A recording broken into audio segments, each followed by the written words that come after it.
Welcome to the Tell Her podcast, a place where we share stories from extraordinary, ordinary women, delve into what it's really like behind closed doors when dealing with life's ups and downs, and how women get the courage and push through and get up every day and carry on with our ordinary lives while doing extraordinary things. I'm your host, Sharni Knighton, and I cannot wait for you to meet some of the incredible women that I get to meet through my work as a hair loss specialist. Welcome to Tell Her podcast. It's a podcast about extraordinary, ordinary women, and that's why I brought you on Mandi, because you've been going through something extraordinary with whilst getting on with your life, and I wanted to talk about that experience and how you've advocated for yourself.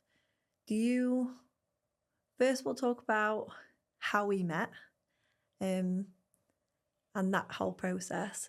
So I met you coming to my clinic to seek some advice, and you were referred to me through Victoria Scott.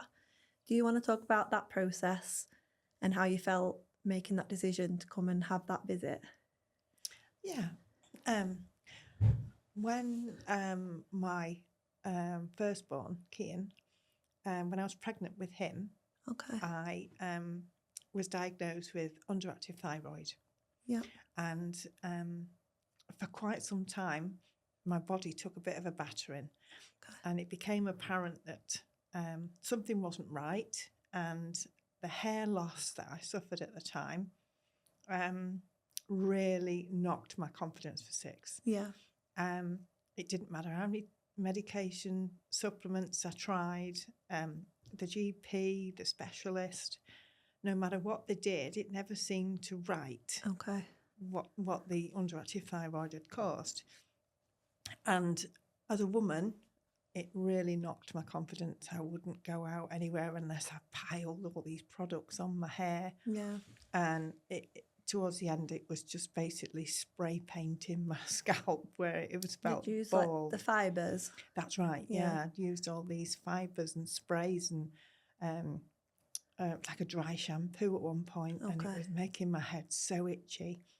And I went through different recommendations from friends where I'd go and have, is it called the blood plasma?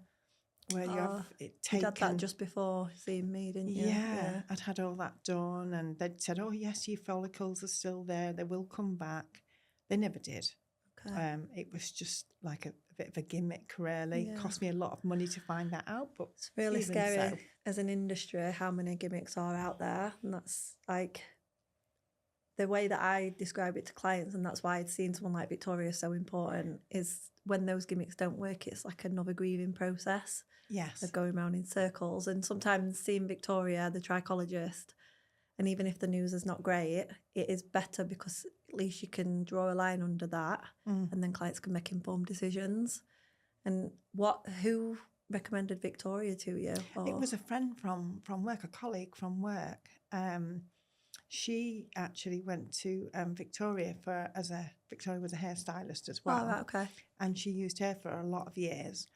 And in conversation, it must have come up while they were chatting about me and what I'd been going through. Yeah. And Victoria had said, well, with my work, I'm really quite interested in seeking to help clients with that specific disease, with the underactive thyroid.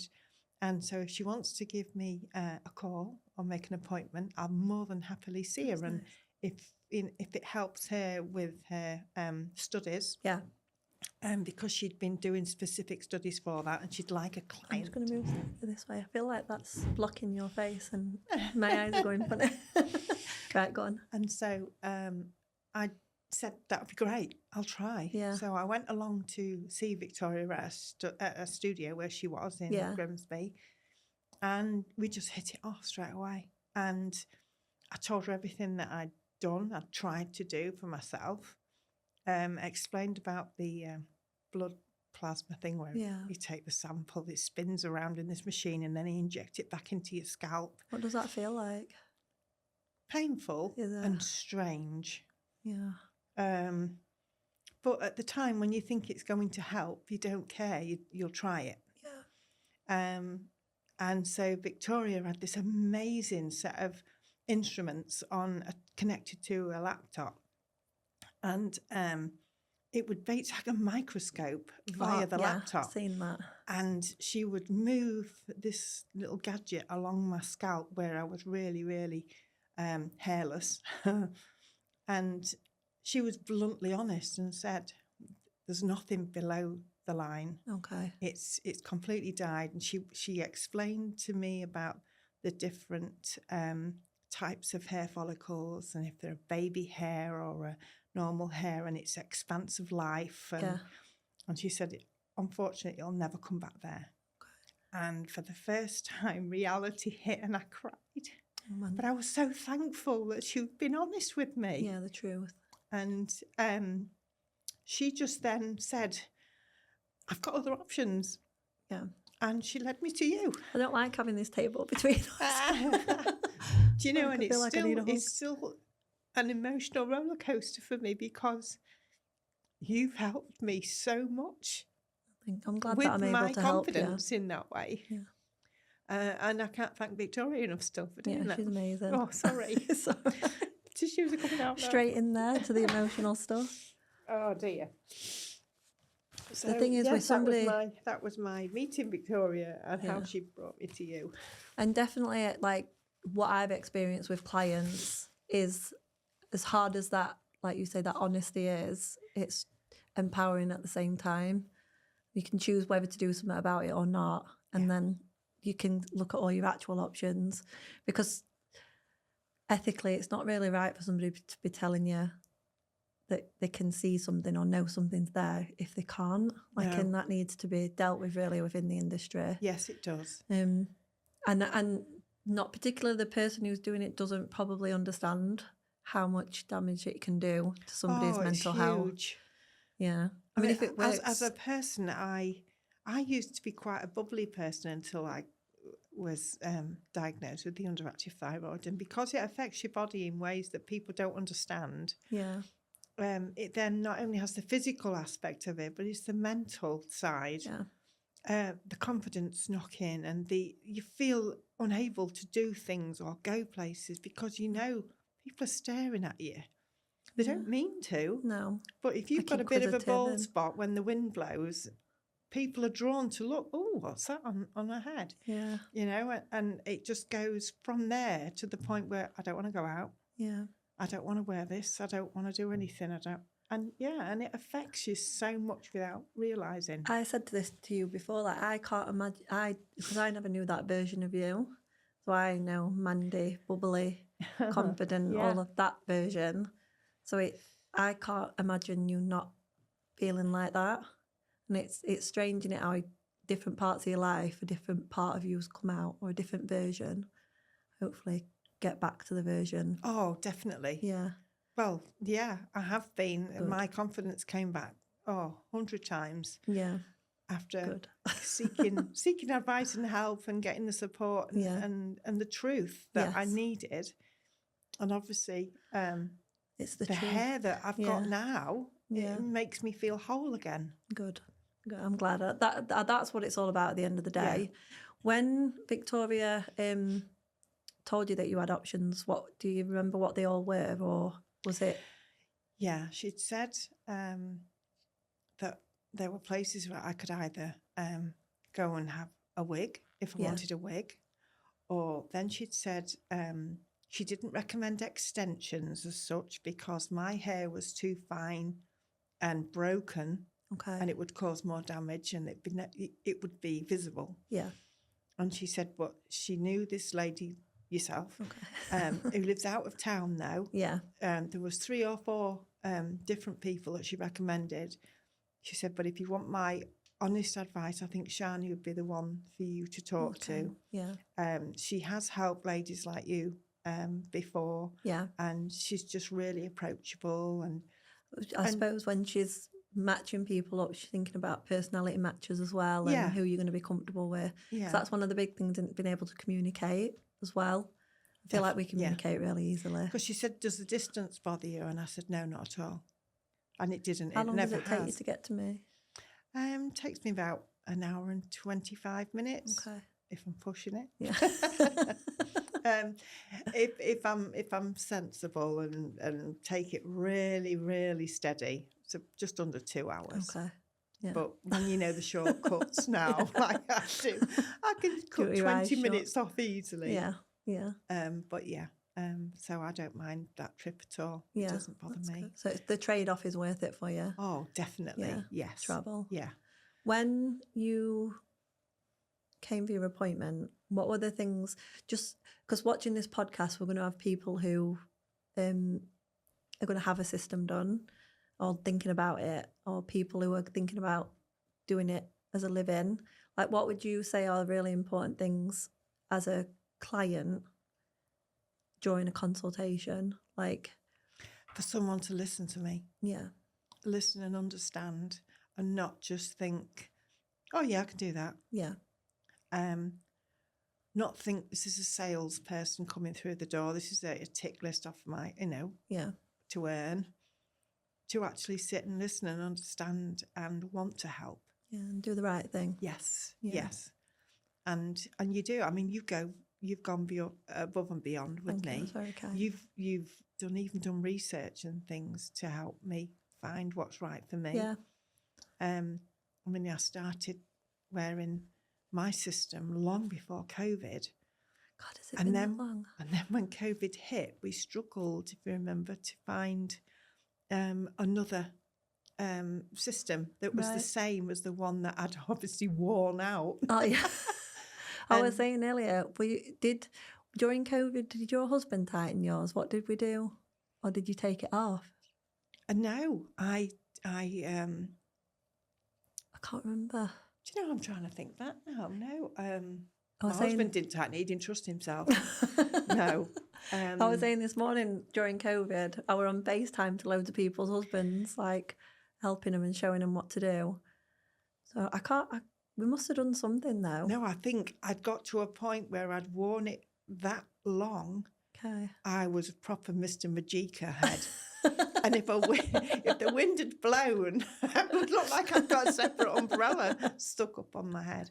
Now, I tried to alter it myself at times, but I tended to just wear it tied back. Okay, yeah, so get the coverage, but know that you couldn't go out in the wind. No. During COVID. Yeah. And then COVID walks. Well, luckily, when I was working as well, I had to have my hair tied back all the time, so no one ever really you didn't noticed. have COVID. You were a key worker. Yeah. Yeah, so, yeah. I worked with, I still work with disabled adults with complex physical needs, challenging behaviours. But as you're aware, I'm coming to the end of that now. I'm taking early retirement because of what's happened. Yeah. So when I was working there, my hair was always tied back. Yeah. But with obviously with the movement, I noticed my fringe was getting shorter and shorter and going further and further back because of the weight of the hair being tied back. It pulled the top back because it was so loose. I think this is like the reality of wearing a system. It's all right with like social media, you can put before and afters and people make it look really dramatic and all that kind of stuff, but I think the truth needs to be told with certain things, and that is things like when you're ready for a tightening, your fringe might look a bit shorter if it moves back and all stuff like that. And in the education, I'm really like speak about that a lot. I want to speak about it more like during this, so people who do enter into it, because it's a massive commitment from you, isn't it? Like financially and time, it's a lot of commitment. Yeah. And I think the honesty between ourselves will help it be successful. So your hair, we do have to tighten it more often than some people's, don't we? Otherwise, what do you call it, Mr. Majika? Mr. Majika, yeah. Anyone from that generation age group will know who it is. Yeah. So it takes a lot of commitment, but it's all about trade-off. So you're willing to trade your time to have the reward of having your hair make you feel nice. Definitely. So obviously that's our journey into meeting each other, and I hope that that's been good for you. It's been amazing for me. I've had some amazing, obviously. I feel like when you come into clinic and I feel like my clients are like my second family. I feel very confident with them and very open, and like I probably share more with you. Much. Yeah, we have. I don't think hairdressers are supposed to share that much though. I think we're supposed to listen to you. But I feel like my clients have supported me through my stuff as well. And like, I'm really grateful for that. So it's like a give and take as well, isn't it? It is, yeah. Yeah. And that's why it makes it special, that connection that you can have. And a lot of people don't have that with their hairstylists, their hairdressers. I think the problem in the hair industry in general is hairdressers want that connection, but they also need to make a living, and then they're undervalued so much as well that they then have to double book themselves, which means they're mentally and physically stressed, so then they're not getting those connections. No. And it's like trying to balance everything out, and that's why becoming a specialist is so great for somebody who wants the connection, because it allows them to book proper time out, spend time. I think it's life-changing for everybody involved, including the stylist. It's like, I love doing what I do, but it's really rewarding. I get a lot from it as well. Like, I'm really grateful to the people that I get to sit with. Like, I don't think people understand how much you get from it as a stylist. It's like, it is life-changing. Although you're reaping the rewards of what you've done, the impact that you're having on that person, you'll never realise just how much you've given back. Thank you. But it does. I feel like I get the same. So I feel like that person gives me just as much. Like, it's really hard to explain, but I'm definitely a different person for doing this job, 100%. Like, when I think back. But I don't know how you feel, but I feel like in life, I've had several lives. Like, I've changed, like I've had a period of time and then something's happened and then I'm a new person. Does that make sense? Yeah, well, you're learning through your experiences of life, aren't you? Yeah. It's like when we go through childhood to adulthood. Yeah. It's scary, but you do it and then you realise afterwards, that was a massive change that I've gone through, but I've done it and I've survived. And the person you become. Until the next one. Yeah. The next one and then the next one. What would you say makes you who you are? Like, what are the things in your life that have shaped the biggest one is being a mum. Yeah. Being a mum. I love kids. I've always loved kids. Even when I was at school, I wanted to work with children. Before I had mine, I worked with other children. I was a nanny. I love listening to your nanny stories. I started in Grimsby, and that just snowballed, really. Yeah.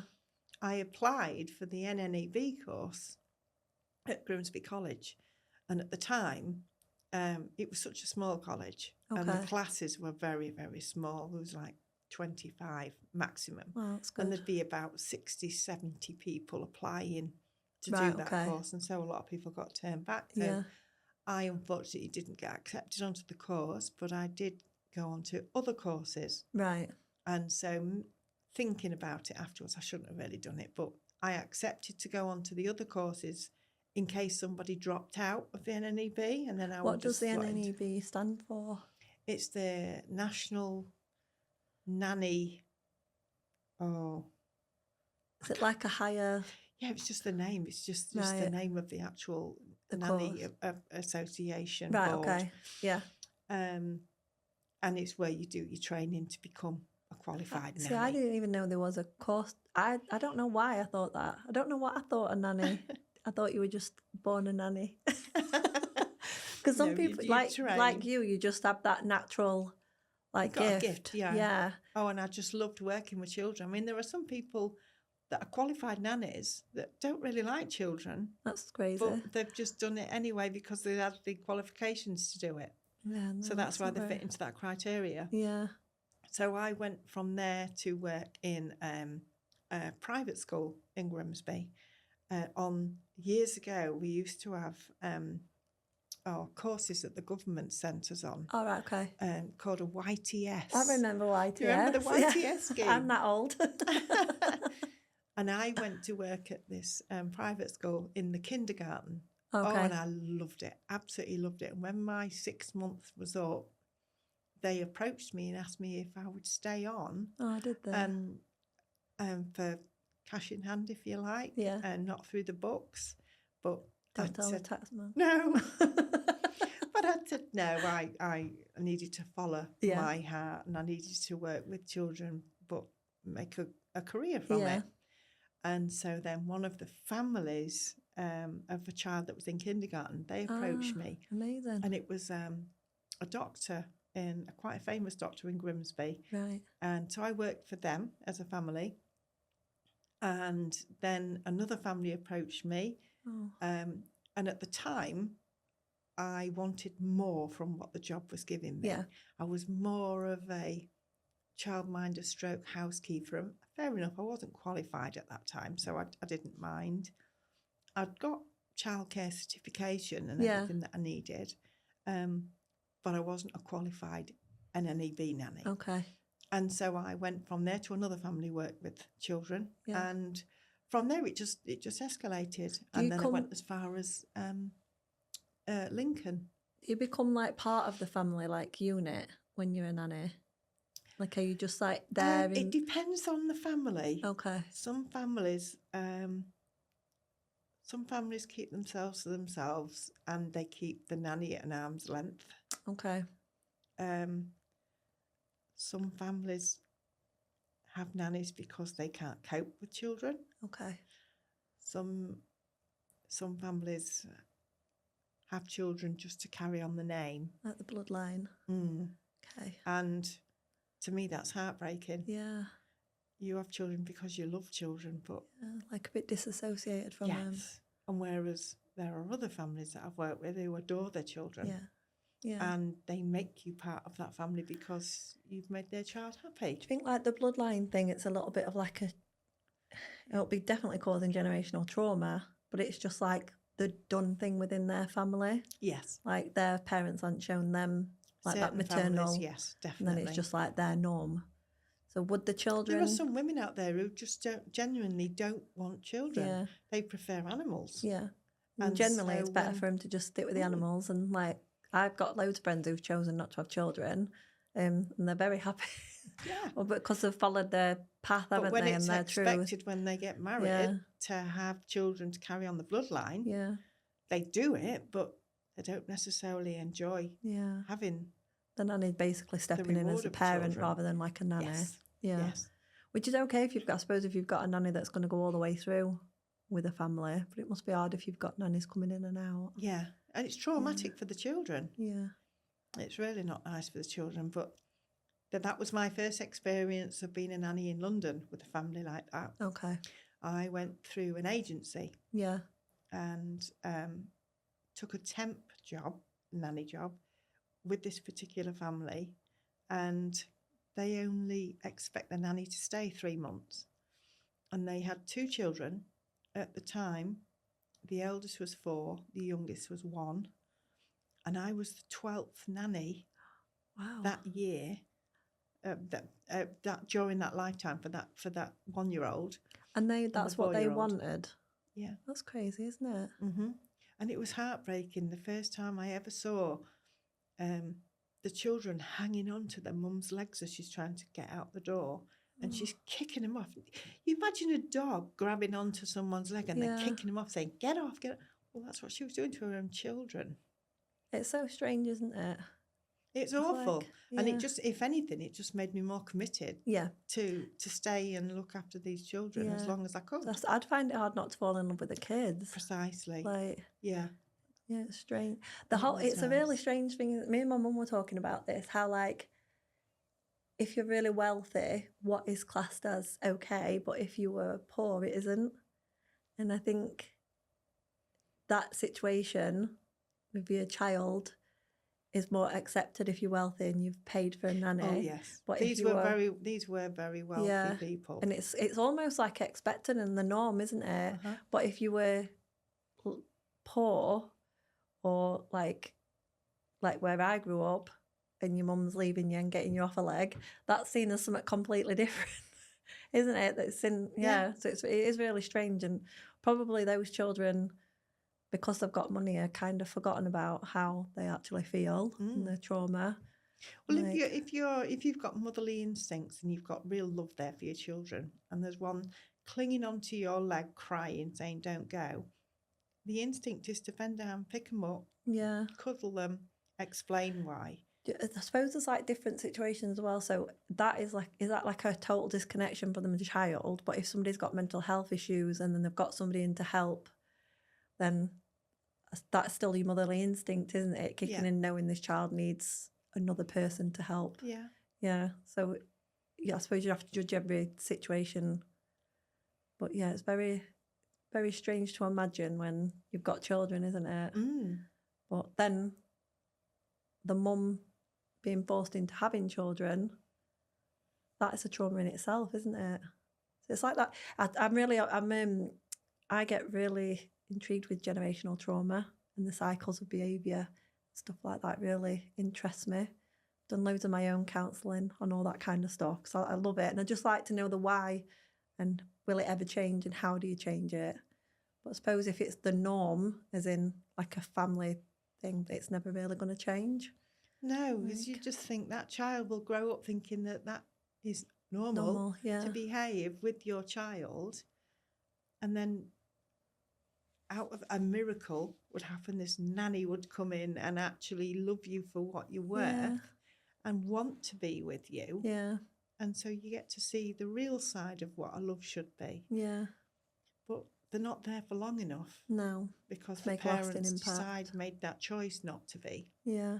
What did you decide to do after that then? Is that, so when you experienced that? I took it upon myself to apply through the Lady magazine, which is a big nanny type magazine, advertisement magazine in London. Oh, right, okay. And I went for quite a few interviews and settled upon one family, lovely family. Yeah. She was pregnant, expecting a second, and there was a little boy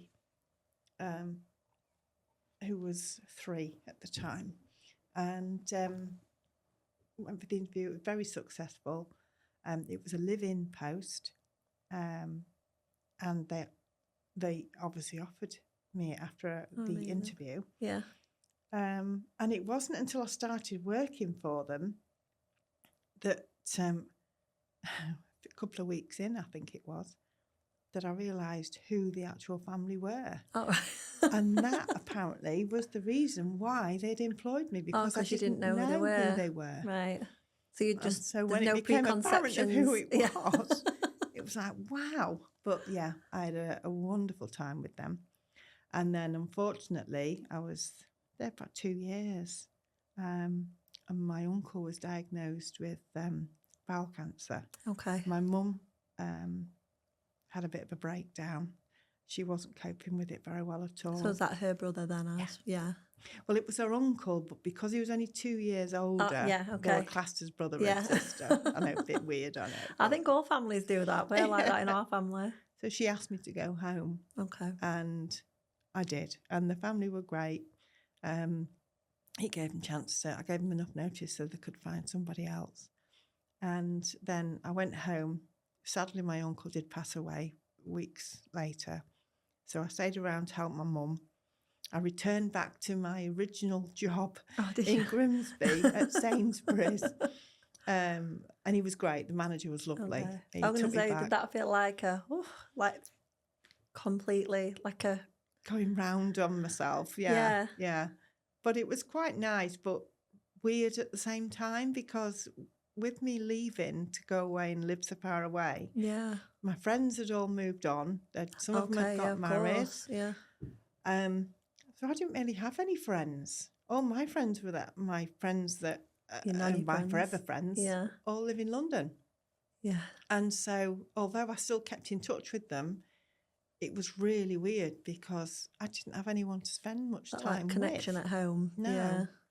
And so I stayed home for, quite a while, until one of my nanny friends, Emma, beautiful Emma, she rang me and said, was I interested in coming back because there was a job prospect. Did you run? Basically, she'd applied to go and work with this other family, and for really sad reasons, she couldn't move on in the end. So she'd had to tell the family that she'd the new job. that she couldn't take the physician, but she knew someone who would amazing. be ideal. Yeah. And so I went for the job, and that's how I started. Yeah. And I worked for a family in Wimbledon with 2 little girls. Oh, beautiful 2 girls. And yeah, it's lovely. They're married, got children of their own now. We still keep in touch. Did you go to a wedding or something? Yes, one of the girls. It was their wedding. Yeah. Yes, Kezzy. Yeah, they're like lifetime connections, aren't they? Oh, they are. Like I know you meet up with your nanny friends, still go off and do stuff with them. Oh, we do. Yeah, my nanny. Yeah. We've still kept in touch all this time. 30 years. That's amazing. This friendship's been going on more than 30 years, and we still meet up. We used to meet up once or twice a year with our own children. Yeah. In a Great Yarmouth Haven caravan park. And we'd spend the places weekend. Great memories are made though, aren't they? Yeah, sun vouchers. They were amazing. So we'd spend time. So our own children have that's amazing. Been friends throughout as well, which is really lovely. Yeah. And made that real effort to keep that connection. And then as time's gone on, us girls have still met up. We do spa weekends. We've been on holidays together. Yeah. Oh, and actually we've just arranged to meet up again. Oh, yeah. So we're going to the Cotswolds for a spa weekend. Yeah. So 30 plus years. And we meet up after not seeing each other for months, and it's like we've just seen them yesterday. That's like a true friendship. Oh, definitely. I definitely think friendship is more than how often you see somebody. Definitely. It's like what you get from that connection. And like you say, you could have not seen them for 6 months, and it's like you saw them yesterday. Yeah. I think if it shouldn't come with pressures. No, and that's just it. Be they that don't easy. expect any pressures whatsoever. Yeah. I know if I'm in need of anything, they'd be there. Yeah. At the end of the phone, or they're at the door. Yeah, amazing. And that's how true friendship should be. It is, yeah. How did you go from? So did you stop nannying when you had your own children? Yes, is that what it was? I came back from London to be married and have my own children, so that's what we did.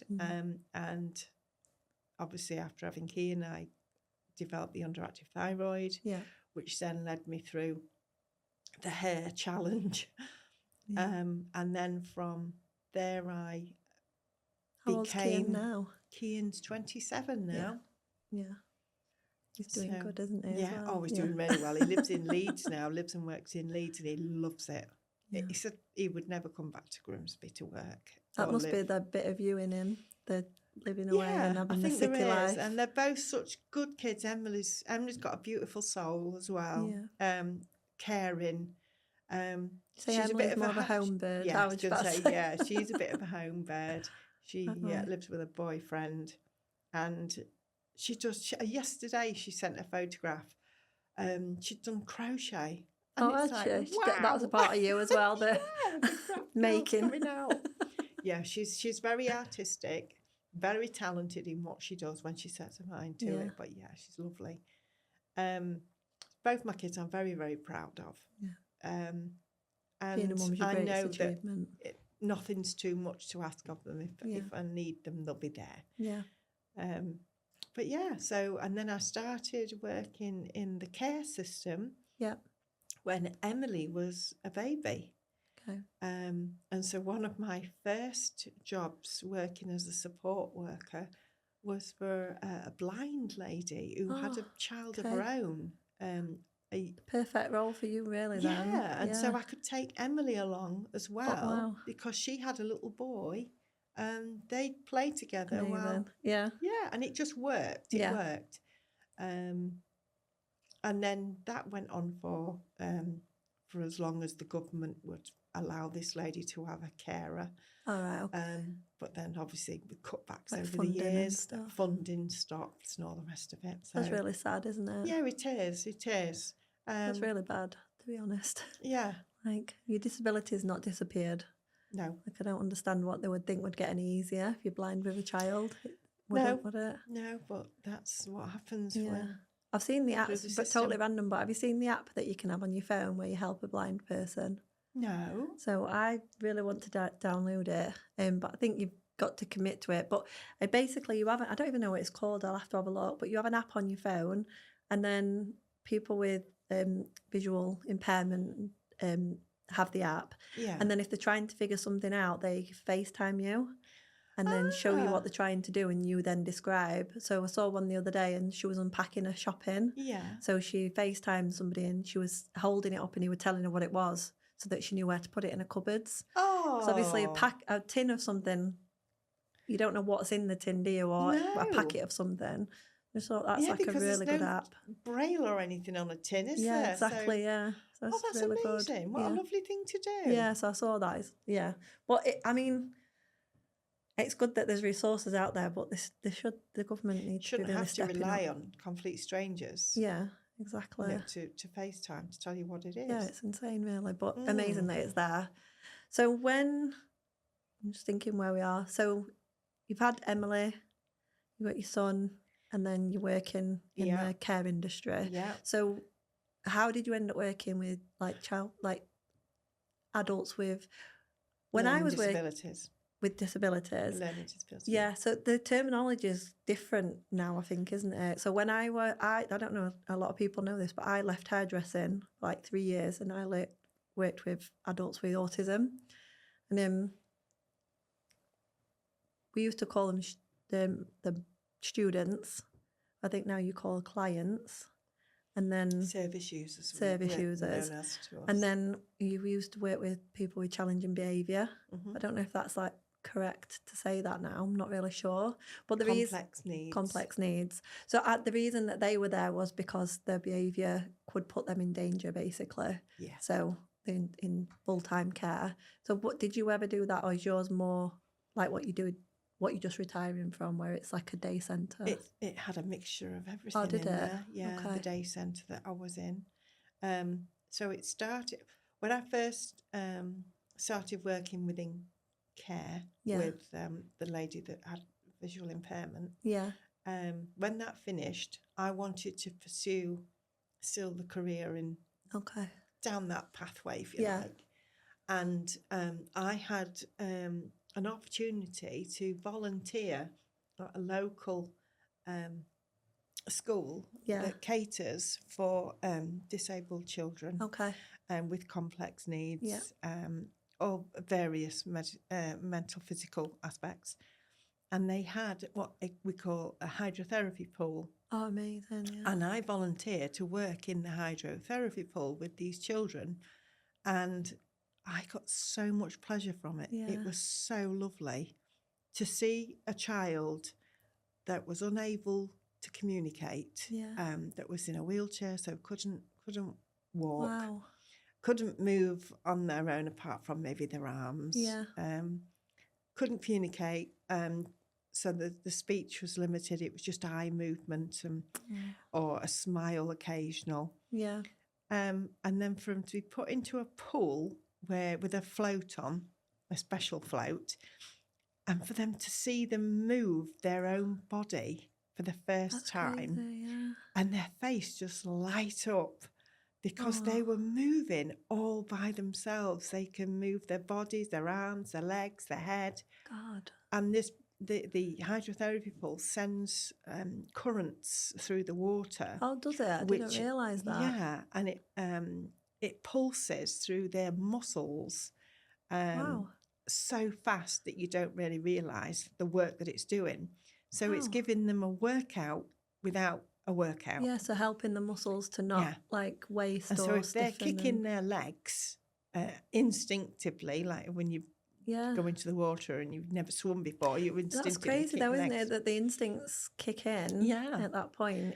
And then there's these pulses that's in the water, the currents that's going through that you can't see, but you can feel, and you get a workout from doing that. And these children were all doing that, so it's a way of that just shows how you completely underestimate somebody's abilities.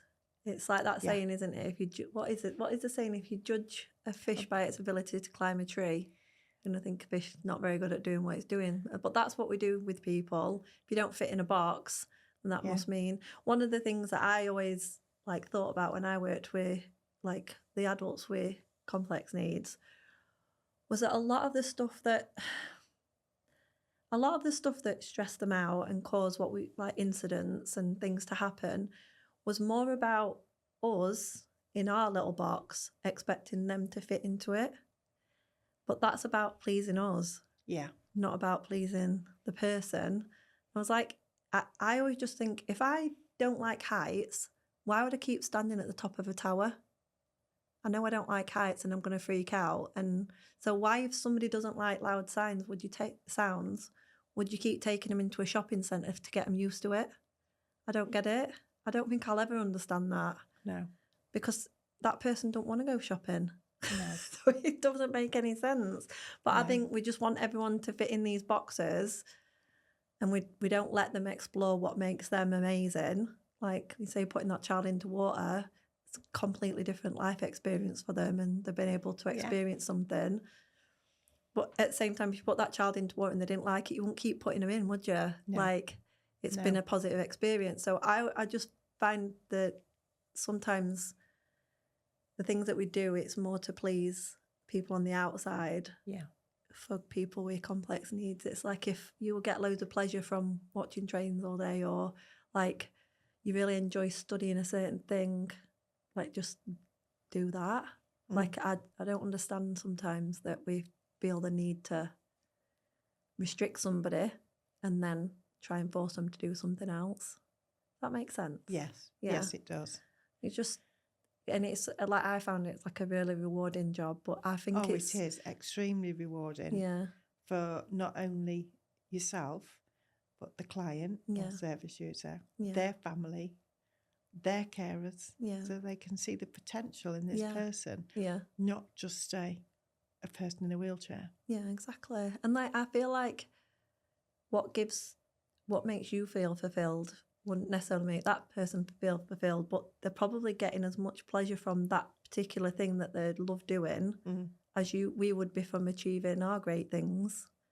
It's like, as long as they're safe and happy, I feel like care needs to be about that person. Yes, I think the hard thing about where I worked was because it was like a very structured place. They had like boxes to tick, and I know that they do, but I don't think it's always the best. No, because it's a very hard job to do. I think it becomes more challenging. It also comes down to the finances as well. Yeah. To help this person through their life, enjoy their life. Yeah. A lot of it does take funding. Yeah. And unfortunately, on our councils, sit people who make these decisions who've never been in that position. Yeah. And I've got no intention of going out to see what actually happens behind closed doors. Yeah. To see these centres and day these centres. These small changes, what they make. I had one client, her son had Down syndrome. He was like 40. And for the last 20 years, he'd been going to a centre, and he'd done it every, like Monday to Friday, done the same routine. And then the council just decided not having it no more. Yeah, this is like his lifeline, isn't it? It's like his independence. He goes off on his own. Yeah. And they just deciding as a tick of a box that she fought it. I think she actually won it back. But yeah, it's very different. It's like a form of abuse, I think, to do that to somebody. Yeah. That's like when you hear about the elderly who were moved from one care home to another. Yeah. The care home that they've got friends that they've been there for years and years. They know everybody, they know the staff, they know the surroundings. And just for the sake of funding being pulled, they're moved to another place. They don't know anyone, they don't know the room, they don't know the staff. Yeah, it's hard enough. Like and if you just go downhill. Exactly. If you've got if you've got your full capacity and you can make your own choice, but for some reason you have to move, that is difficult enough in itself, isn't it? Imagine like just having things not in your control. Just because somebody can't say yes or no, I don't want to do that. They can communicate in other ways. Yeah. It's just that people aren't prepared to listen. Yeah, it's really, I suppose that again, it's like making sure you're advocating for yourself and your family and stuff. Yes, definitely. Make sure that they're out there. Not just your family, but you advocate for anybody that needs it. That you see. Yeah. Yeah. When I was working where I worked, I I have a high sense of justice, I think. But I had a couple of times where I was like, that's not like you have to step in and say something. Yes. People don't like it. No. But at the end of the day, like I had to go to home and I got to go in my cosy bed and that person's left behind in this home. And there's 100 people who are amazing at the job and love it. But if there's one person not doing what they should do, then it should be It should be. And they're usually the ones that put a black mark against everyone that is good. Yeah. But I think people are afraid to speak up because it can have a backlash, can't it? Yeah. So. Well, a lot of people just turn a blind eye and think, oh, it's got nothing to do with me. No, I couldn't. But if that was their family member or friend. Exactly. You don't actually know what might happen to you in the future. You could be in an accident and become like where you can't communicate yourself. Like you never ever know what's around the corner for anybody. So I feel like you said it, like we should always just treat people how we expect to be treated. Yes. And like just see that person as who you are. Yeah, that's true. Yeah. And there's no two people the same. No. Everybody's different. Everyone's got their own opinions. Yeah. And if somebody doesn't want to do something, they should be listened to. Yeah, definitely. Well, do you think that's why when you've had to advocate for yourself, you've known that you had to do it? Definitely. Because you've seen when people can't. Yeah, definitely. Yeah. And don't just walk away thinking, oh, they're not going to listen to us, no point. Yeah. You make yourself be heard. Yeah. Yeah. I suppose there's different ways of doing that. Be insistent. Yeah. And not only for yourself, for others as well. Yeah. If it needs to be done or said or talked about, then you do. It could have detrimental damage if you don't. Yeah. I mean, for regards myself. Yeah.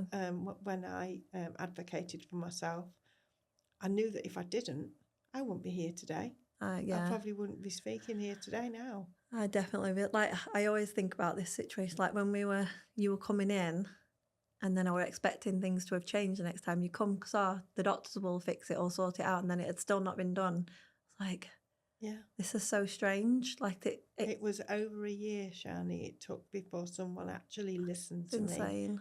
But of me backwards and forwards in insisting that something be done.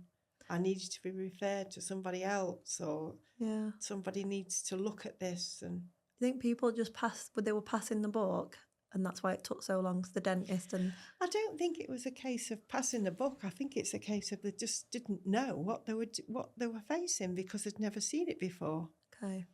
I mean, as you know, I was diagnosed with stage 4 bone cancer of the jaw.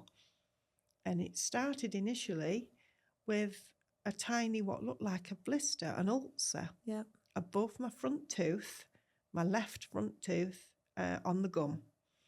And it just didn't get any better. It didn't matter what I put on it, what I treat it with. Nothing seemed to help it. And I remember you saying it wasn't painful and that's what made you wonder that it can't be an ulcer. Yeah. And I said, but it doesn't sting at all. It wasn't painful, but it wasn't getting any bigger. It wasn't getting any smaller, though, at the time. Right, okay. And then a few weeks would go by and still no better. So I'd been at this point going backwards and forwards to the dentist. Any ideas what it could be? And they were all saying, oh, no. It'll be fine, I'm sure. It's probably just an ulcer. It'll go away on its own. 3 months later, next appointment. Yeah. Still there. It's slightly bigger now. Oh, don't know what that is. That's not what you want to hear either, is it? It's like, I don't know what it is. I need you to know what it is. Like, you need to help me. At that point, because I'd had it for months, the big question came, you don't think it's cancer, do you? Oh, no, it won't be cancer. Yeah. And so a professional person has told me, no, it won't be cancer, no, we often see things like this, it's nothing. And so I believed it. Yeah.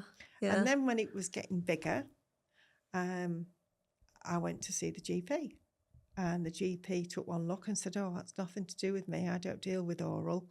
You'll have to go back to the dentist. Right. So off I goes back to the dentist again. And we all know how hard them appointments are to get.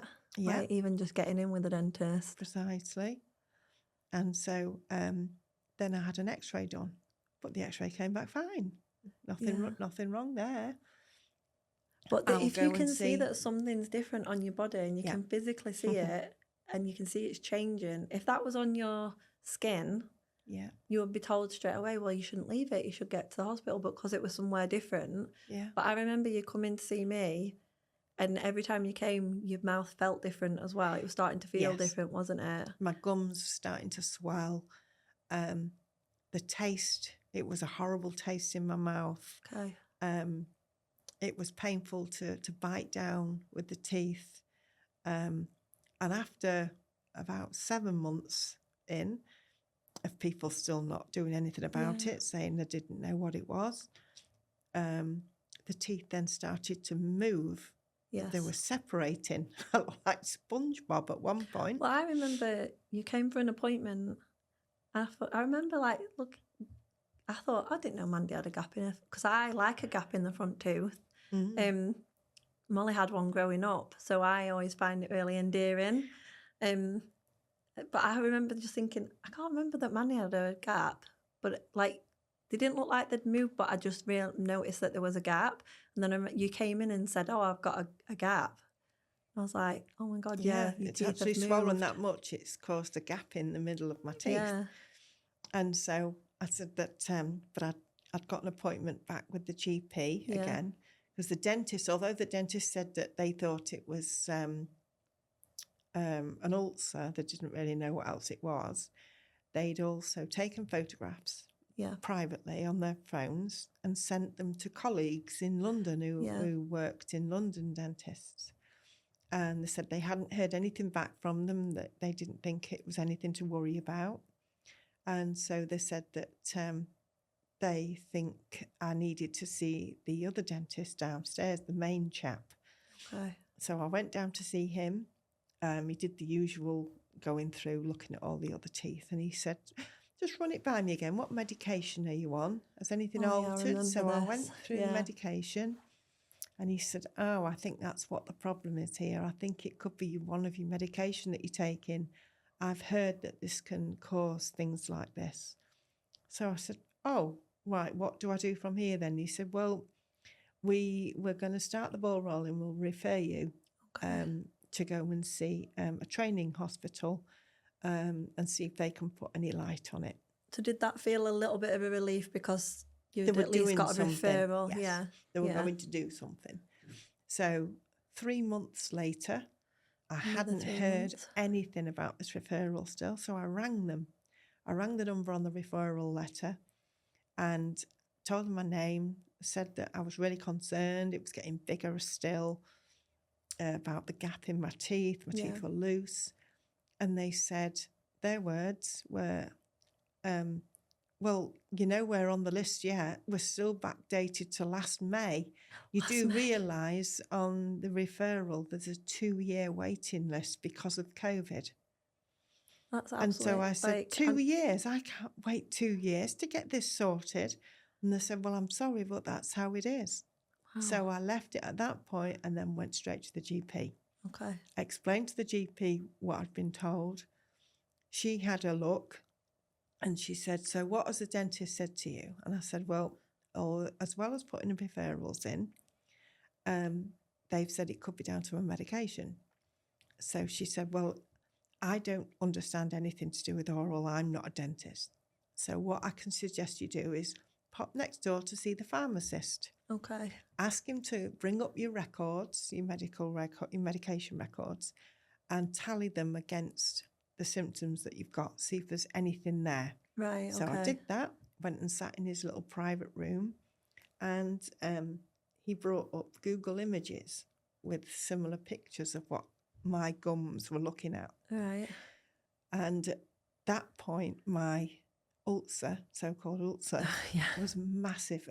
Originally, it started, I'd say, the size of half a pea. Yeah. And it was now the size of 2 20-pence pieces together. And it was like a white colour. Yes. It was like a horrible, like a bubbly. Yeah, like a mottled. Yeah. I remember like looking and it was all like raised and like clearly a it shouldn't be proton. there. Yeah. mean, it's clear it shouldn't be there, isn't it? It's like, this is not right. So I went to the pharmacist, he got these images up and he said, oh, yes, he said, according to this corresponding with one of your medications you're on, there is likelihood that it can cause symptoms like what you're displaying. Okay. So go back to the doctor, explain what I've said, and say you do need referring, you need to see someone specialist. Yeah. How many appointments have you done at this point, though? This is like so many appointments. This was about 13, 14 months in now from the very first referral that they'd put me forward for. So the GP put me forward for an urgent referral. Okay. And another 2 weeks had gone by and I hadn't heard anything. So I rang the number with this urgent referral, this different place, who informed me that they'd decided to knock it down from being urgent to just normal. Yeah. And there was a waiting list. And I said, well, why have you knocked it down? The GP has sent it through as urgent. Yeah. And he said, well, we've decided it's not classed as urgent. So I was livid at this point. Yeah, I would have been absolutely livid at this point. Rang my GP back, explained what they'd said. Yeah. They were just as cross as I was. Yeah. And they said, right, we're going to send another urgent one with obviously a little note aside. Yeah, Do thank not God alter. for the GP is now listening to you. And so they did. And within, I got a text appointment to go. I wonder what the letter said. to go the following week for this appointment at Scunthorpe. Right. And I went across to Scunthorpe with my husband. And at this point, my mouth was so painful. I couldn't eat. I was very limited what I could drink. I remember you were saying you felt like they were going to fall out. Oh, it did. I thought if I'd sneeze, that my teeth would just fly out across the room. Sure. They were that loose. I could wiggle them with my tongue. So then I went for this appointment. They took a look at me and said, oh, yes, we definitely need to do biopsies on this. But unfortunately, we haven't got the clinic ready with the staff that we need. So can you come back next week, this time next week? Yeah. So, yes, went back the following week. They did a biopsy where they took part of my gum away. And I didn't get an appointment to go back for the results of the biopsy for 3 weeks. And I remember you coming in to see me, and I was like, well, it can't be the big C word because that would be urgent. Yeah. And I was like, we were having a whole conversation, and I think I'd convinced myself, and I was trying to convince you, and I know that's the worst thing to do, but like... I was, in my own head, I was convinced it was cancer. It was. Yeah, and I was just thinking, no, because if it was, as soon as the results are processed, they're going to be calling you. Yeah. And 3 weeks is a long time. 3 weeks. For something to be... So I went in, I saw the same guy, big smile on his face. God. And at this point, where they'd cut away with the biopsy, they'd taken the slice of the whole part of where the gum had got this horrible stuff on it. Yeah.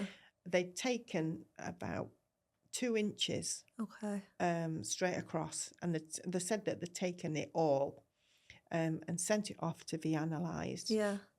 And he said, and the reason it's taken 3 weeks is because they need for it to grow on the slides and everything. If you need to stop to drink or anything, you can. Don't you? I will. Yeah. I will have a drink. 3 weeks is an age when you're waiting for something. It's awful. Thanks, Sharni. It's a long time to talk straight. Yeah, so he said that they had to wait that long for it to grow on the slide. And so I walked into the room and he patted the chair next to him, big smile on his face. And he said, come and sit down, Mandi. Big smile. And so I sat down looking at him. I didn't smile. I didn't because my mouth looked awful. And he said, good news. And I went, really? And he said, yes, your results have come back from your biopsy. He said, and all it is thickening of the gums. I'm not even a dentist. And I just looked at him, thickening of the gums. And he said, yes, yes. And he said, you don't look very happy about that. I said, well, I'm not. I'm really confused. And he said, why? I said, because if it's just thickening of the gums, why has it come back 10 times worse than what it ever was? And he said, what do you mean? And I remember he was sat on a chair with wheels, like they do in the doctor's surgeries. And so I just lifted my top lip up to show him. And he pushed himself back. He recoiled back in his chair. His face was agog. And he just said, oh, Mandi, I wasn't expecting to see that. That's not right. No. I've been telling everyone for the last 13 months. He said, that's certainly not right. And I said, no, it's not, is it? And he said, we need to do another biopsy and we need to go deeper. Thank God it wasn't this. I was thinking about this before, and thank God it wasn't a telephone appointment. Yeah. Because so many people are giving results now. Just that. Yeah. So I said, yes, I agree. And he said, are you happy about us doing another biopsy? And I said, yeah. And he said, so when? And I went, now. Yeah. And he went, oh, okay. If you're happy with that, we'll get you in then. I'm not second chancing this. So I went into the other room where they came, and the faces just told me 100 times over, something's really not right. Looking at it looked awful. It was disgusting. It smelt. It tasted vile. My teeth were just dangling. Anyway, so they said, right, we'll get you down on this chair, put me back. He said, unfortunately, we can't inject you because we don't know what we're injecting into. He said, we can try and do around the side. Let's have that done with no numbing? Yeah. Mandi, I never knew that. So they took 2. And you can feel it and hear it as it's going onto the bone. Oh, Mandi. Horrible. I'm grabbing onto the chair as you do. I'd got tears just streaming down the side of my face. You were determined then? Oh, yeah. Because a lot of people would have just said, I can't do this. And so they went in twice. And then the chap said, right, I'm going to go and bring the dentist back in just to see if we've taken enough for him. So I went, okay. So he comes back in and he went, oh, yes, that's great. That's great. Would you mind going in once more and just taking a bit more on that side? And I remember laying there on the bed at that point and I'm saying, I really don't like you. You like can you go need to away. Punch him in the throat. And he said, oh, I'm so sorry, Mandi. He said, you've been so brave and we'll get this sorted. And with that, the nurse who was in there came up to the side of me and she just patted my arm and she was saying, you're doing so brave, Julie. And I said, my name's not Julie, it's Mandi. But if you want Julie to come in, I'm more than happy for her to take over. And of course, that broke the ice a little bit because I was just laughing. I just wanted it all over and done with. Yeah, I think though at that point, your determination to get answers, that outweighed the fear, I suppose, for you, because I don't know if definitely. I could have laid there and had that done without any numbing or gas and air or anything. Yeah, I needed answers and they couldn't have come quick enough. Yeah. So finally being listened to. 3 days later. Oh, God. Yeah, that's all it took. 3 days. I got a phone call. Can I come in as soon as possible? And I said, so my husband and I, and Kian was home at that point from Leeds. And so we all trotted off back down to Scunthorpe. And it was a different story this time. Yeah. Walked in, really sombre mood. So I opened the door and he sat there and he stood up, shook my hand, face as straight as you can possibly imagine. Yeah. And he said, I'm so sorry, Mandi, come in and sit down. And he knows he could have missed that. And as I sat and I turned, I noticed there was somebody else in the corner. And I sat down and there was a Macmillan nurse sat there. Oh, God. And so it just, bing. And you just know. God. I didn't know they did that. I didn't know. I wasn't expecting that. But obviously, shock. Yeah. And it was. And I'm just sat there and he said, obviously, we have got your results back. And it is cancer. It's stage 4 because it's in the bone. Okay. And I'm just looking, I went, okay. And everything just went, all I could focus on was, it's cancer. They've got it. They've found it. Now sort it. Okay. Of course, I looked across at my husband and my son and they were just totally in shock. And I thought, no, I've I've come this far. Yeah. I can do this. Yeah. And just to see my lad's face. Yeah. Bless him. I never have asked him what he thought when that first initial... You don't ever think your kids are going to wear that, you know? God, no. And yet you... Yeah. And so I just sat there, and I remember the Macmillan nurse coming over and giving me a box of tissues because I didn't even know. I'd just got tears streaming down my face. I wasn't crying. It was just... Do you feel like you disassociated a little bit? Yeah. And all I kept thinking was, it is cancer. I said it was cancer right from the off. Yeah. Oh, my God, what if it's too late?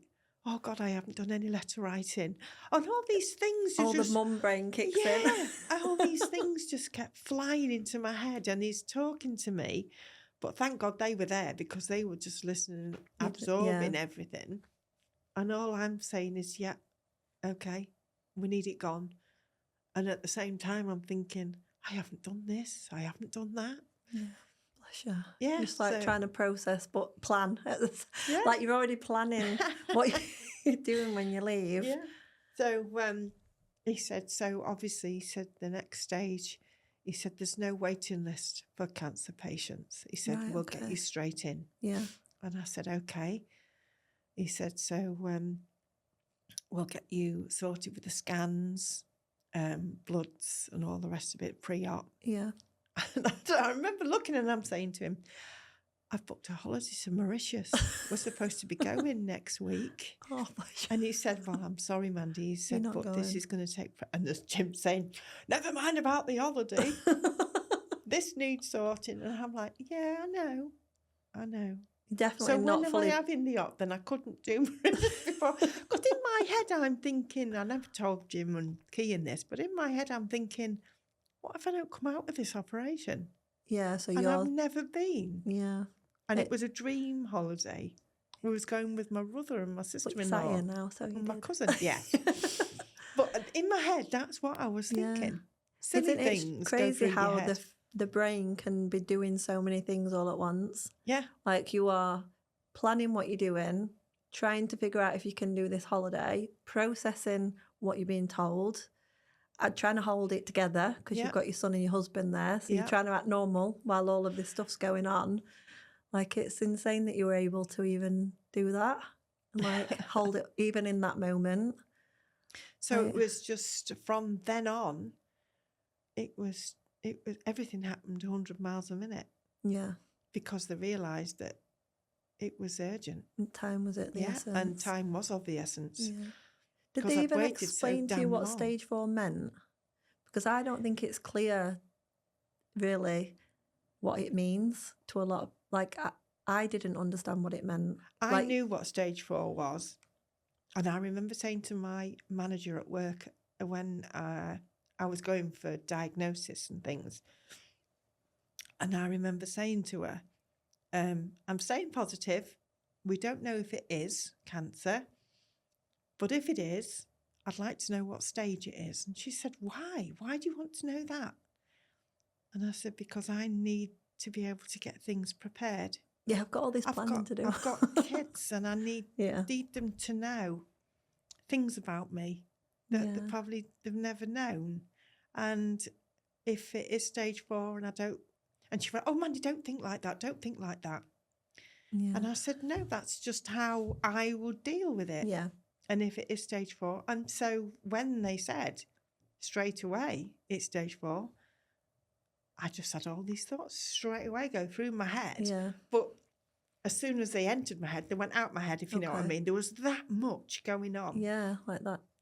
And so when they said, no, we're going to go from here, get your bloods done, I went to go and there'll be an MRI, there'll be a CT, there'll be ultrasounds, all the scans that needed doing. I said, okay. So that's what we did. But unfortunately... they decided to let me have the MRI and the CT and the ultrasound in Grimsby. Okay. Now, Grimsby and Castle Hill have got different systems. This is a nightmare with hospitals. So they lost all the initial scans to start with. God.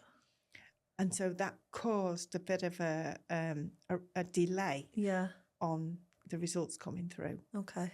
But it still went ahead. They still sent me for the operation date and everything, the pre-op. And how many days was that then? So I saw him on, I think that was May the 20th. We were due to go to Mauritius on the 25th, I think it was, or 24th. And my birthday was on the 28th. Oh. And so I'm thinking in my head, this could be my last birthday. Oh, bless you, Mandi. But it went as soon, like I say, as soon as it went in, it went out. I was just brushing all those thoughts away. I didn't want to be. To like sit in them. Yes. I didn't want any Debbie Downers near me. And I said that from the off. I wanted all positivity. Yeah. But you couldn't help but think it without but I didn't say it. Yeah. I just thought it. Well, that's natural to have those thoughts though, isn't it? And so he asked me to go into the hospital on the 3rd of June. So you're only a week away. It was only a week, more or less. And I had the operation on the 3rd in the morning. Yeah, God. I remember you having the operation. I couldn't believe like how quick, like you sent me a picture. Did you send me a picture from the bed? Yes. Yes. I had my lovely sexy gown on and my lovely blue teeth and my new blue gums. I couldn't believe that, like, you were compos mentis at that time. Like, it's such a big operation. Yeah. But I think, again, that's like your positive attitude and trying to push through even when you've got those mental blocks.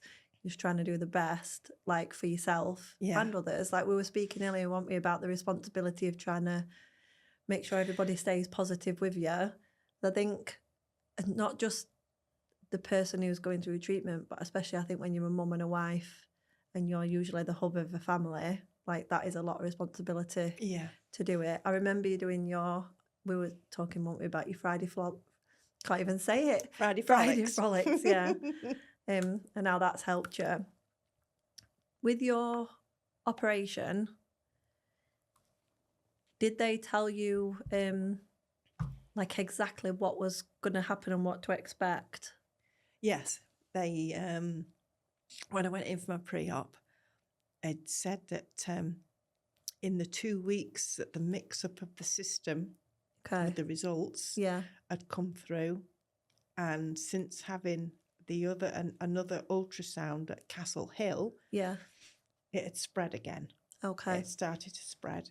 And so initially they were only going to take the first 4 teeth, the 2 front and either side. All right, okay. And straight up. So they're going to take the jawbone. So not just the gum, they take the jaw as well. Jaw, all the bone, the jaw, and the roof of the mouth. Okay. At the top, so they're going to go straight up, and that was it. They're going to take that section. But because of how it had spread, in those just 2 weeks, they said we're going to have to take 8. Yes. So we're going to take all the top teeth away, and up and across. Okay. So they've taken all of my jaw, obviously my gum. Yes. Apart from the only thing and the roof of my mouth have taken as well. Yeah. All they have left is the 2 very back teeth at the top. And the reason why they've left that is so that they've had me see the reconstructive dentist at Castle Hill. Yeah. And she's made me what they call an obturator. I was trying to say that earlier, wasn't I? Obturator. And in all, I can't think of the word to use, but in all, it looks like a denture, but it's not a denture. It's more than a denture. Yeah. It's a moulding of my inside of my mouth completely. Like the roof of your mouth and everything. That incorporates not only the roof of my mouth, my jaw, and teeth, false teeth. And it's made out of resin, which is quite sharp in places. Yeah. And because my inside of my mouth and my jaw is still healing, I've been told it'll take a year to be completely healed. In between having this new obturator fitted, it's caused a little, now and again, it's caused a little bit of issue. Yeah. Which has made my gums really raw and bleed and sore. And so that in itself causes more healing time. Yeah. It's like a bit of a cycle at the minute. Yeah. So it's still healing and it's still moving because the resin is quite hard, like I say. But the flesh underneath, my own flesh that's still trying to heal, is shrinking. As it heals, it gets smaller and tighter, and this is restricting it. Oh, okay. And so that's why when it's shrinking, it's rubbing against the hard resin mold. And are they wanting that to restrict it? Are they using it to control the gum They're changing? using it to keep the shape. Yeah, so almost but like a mold. They're also going to be reforming a new one each time it does move, because they've said they're expecting it to shrink and move till it's when it's healed. Yeah. And then they'll incorporate another new obturator. Okay. This is the fourth one I've had. The first one was green. Yeah. Green gums. Second one was blue. Was that? Did they do that on purpose, or is it just a cheap material? I think it's just a cheaper material while it's healing. Right, because they know it doesn't need to last. Yes. But nobody wants to be walking around with green and blue gums. No. Oh, honestly, I look like the Hulk at one point. But no. But I remember when I met the reconstructive dentist lady. She's lovely. And I remember saying to her, please don't make me look like Nanny McPhee. And she said, what do you mean? And I said, well, don't make me look like either Nanny McPhee or Dick Emery, the vicar from Dick Emery show. And she started laughing, and there was the young nurse with her. And she's saying, who's Dick Emery? I said, oh, I'm showing my age. I mean, your teeth do look amazing. Oh, I love these. They're so natural. I actually prefer these to my original. They do, and the colour is so natural as well. It is. It's really, really nice. And they're nice and white. They don't look like turkey teeth. They don't look like fake. No. They look like a natural, clean, white colour. They've done a really good job. They have. But with everything that's happened and what they've taken away, obviously, they've had to slice, if you can imagine, underneath where my gum hits the inside of your lip, inside your mouth, your lip line, your gum line. They've sliced across there to take away all the gum and the roof of the mouth. Yeah. And then when they've stitched back what they could, flesh-wise, they've had to physically pull my lip underneath, so it's inside my mouth now. So my top lip has now gone underneath and inside my mouth. Kind of stolen that flesh to use as the inside of your mouth. Yes, to attach. It's really clever, isn't it? What they can do. And I suppose like one of the things that's different about your treatment plan, and you didn't know whether you were going to have to or not, is that you haven't had chemo or anything, have you? No. They when I went for I think it was the fourth appointment with Mr. Crank. Oh, he's a lovely chap. Yeah. He'd said that he was really, really happy. I'd been for scans and things, and it showed that there was nothing left on my adrenal glands or anything like that. Yeah. He said he was more than happy that they'd got it all. That's amazing. The fact that they'd gone wider and higher, they took it all in one go. Do you think, like, you know, with the scans getting lost and having that delay, because you had that delay, they took more, and then it's in some way it's been I think the reason why they took more is because they could see that it had spread more. Right, so they just when they went in again, they could see it spread, so they just made that decision. Did you have to agree to that, or did you just say just take what needs to? No, because they did an ultrasound. Okay. And they could see that it had spread. Yeah. And so he said, we're going to take, initially we were going to take just here and here. Yeah. But now we're going to go further each side, and that will counteract any possibility of it spreading again. Yeah. And so I just agreed straight away and said, take what needs to go. I need it gone. Yeah, rather than having like one operation, then, we need to do a bit more than have another operation. They have offered me reconstructive surgery. Yeah. But I don't want it doing. If I've got the choice, I don't want reconstructive surgery. Because it's how we were talking about this earlier. It's like It's how you can take control of huge. your. Yeah. There's some points, some things you're not in control of, are you? And you had, like, No. you know, you had to have the operation, and I mean, I suppose you could have decided not to. But then I wouldn't be here. Yeah, exactly. It's like you wanted to save your life, didn't you? I'd bought for yourself for so long. Yes. But at this point, like your treatment, you've got things that you can choose now.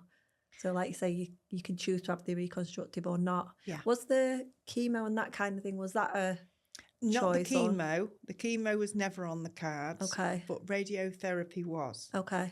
He said it was totally up to me, and I asked him his opinion. Yeah. And I said, do you think I need radiotherapy? It's very harsh on the body as well, isn't it? Yeah.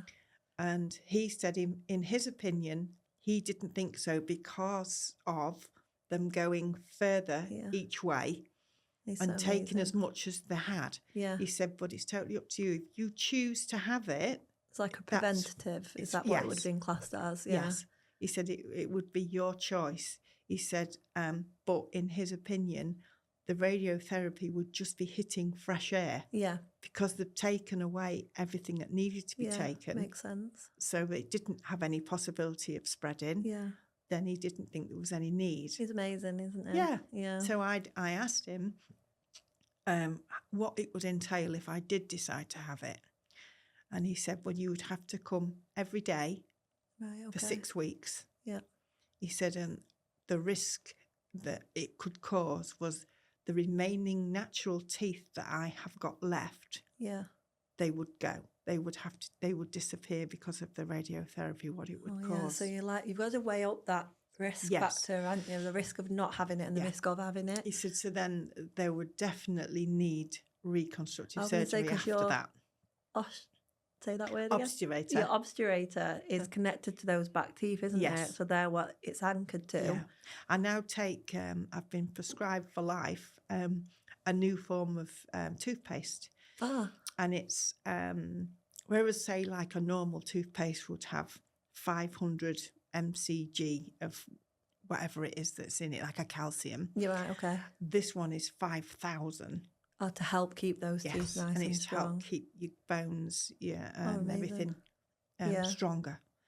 But they've said if I do have it done, it's not an easy operation. No, I mean, when you were explaining it to me. They would take, bear in mind I've got osteoarthritis in my knee anyway. Yeah.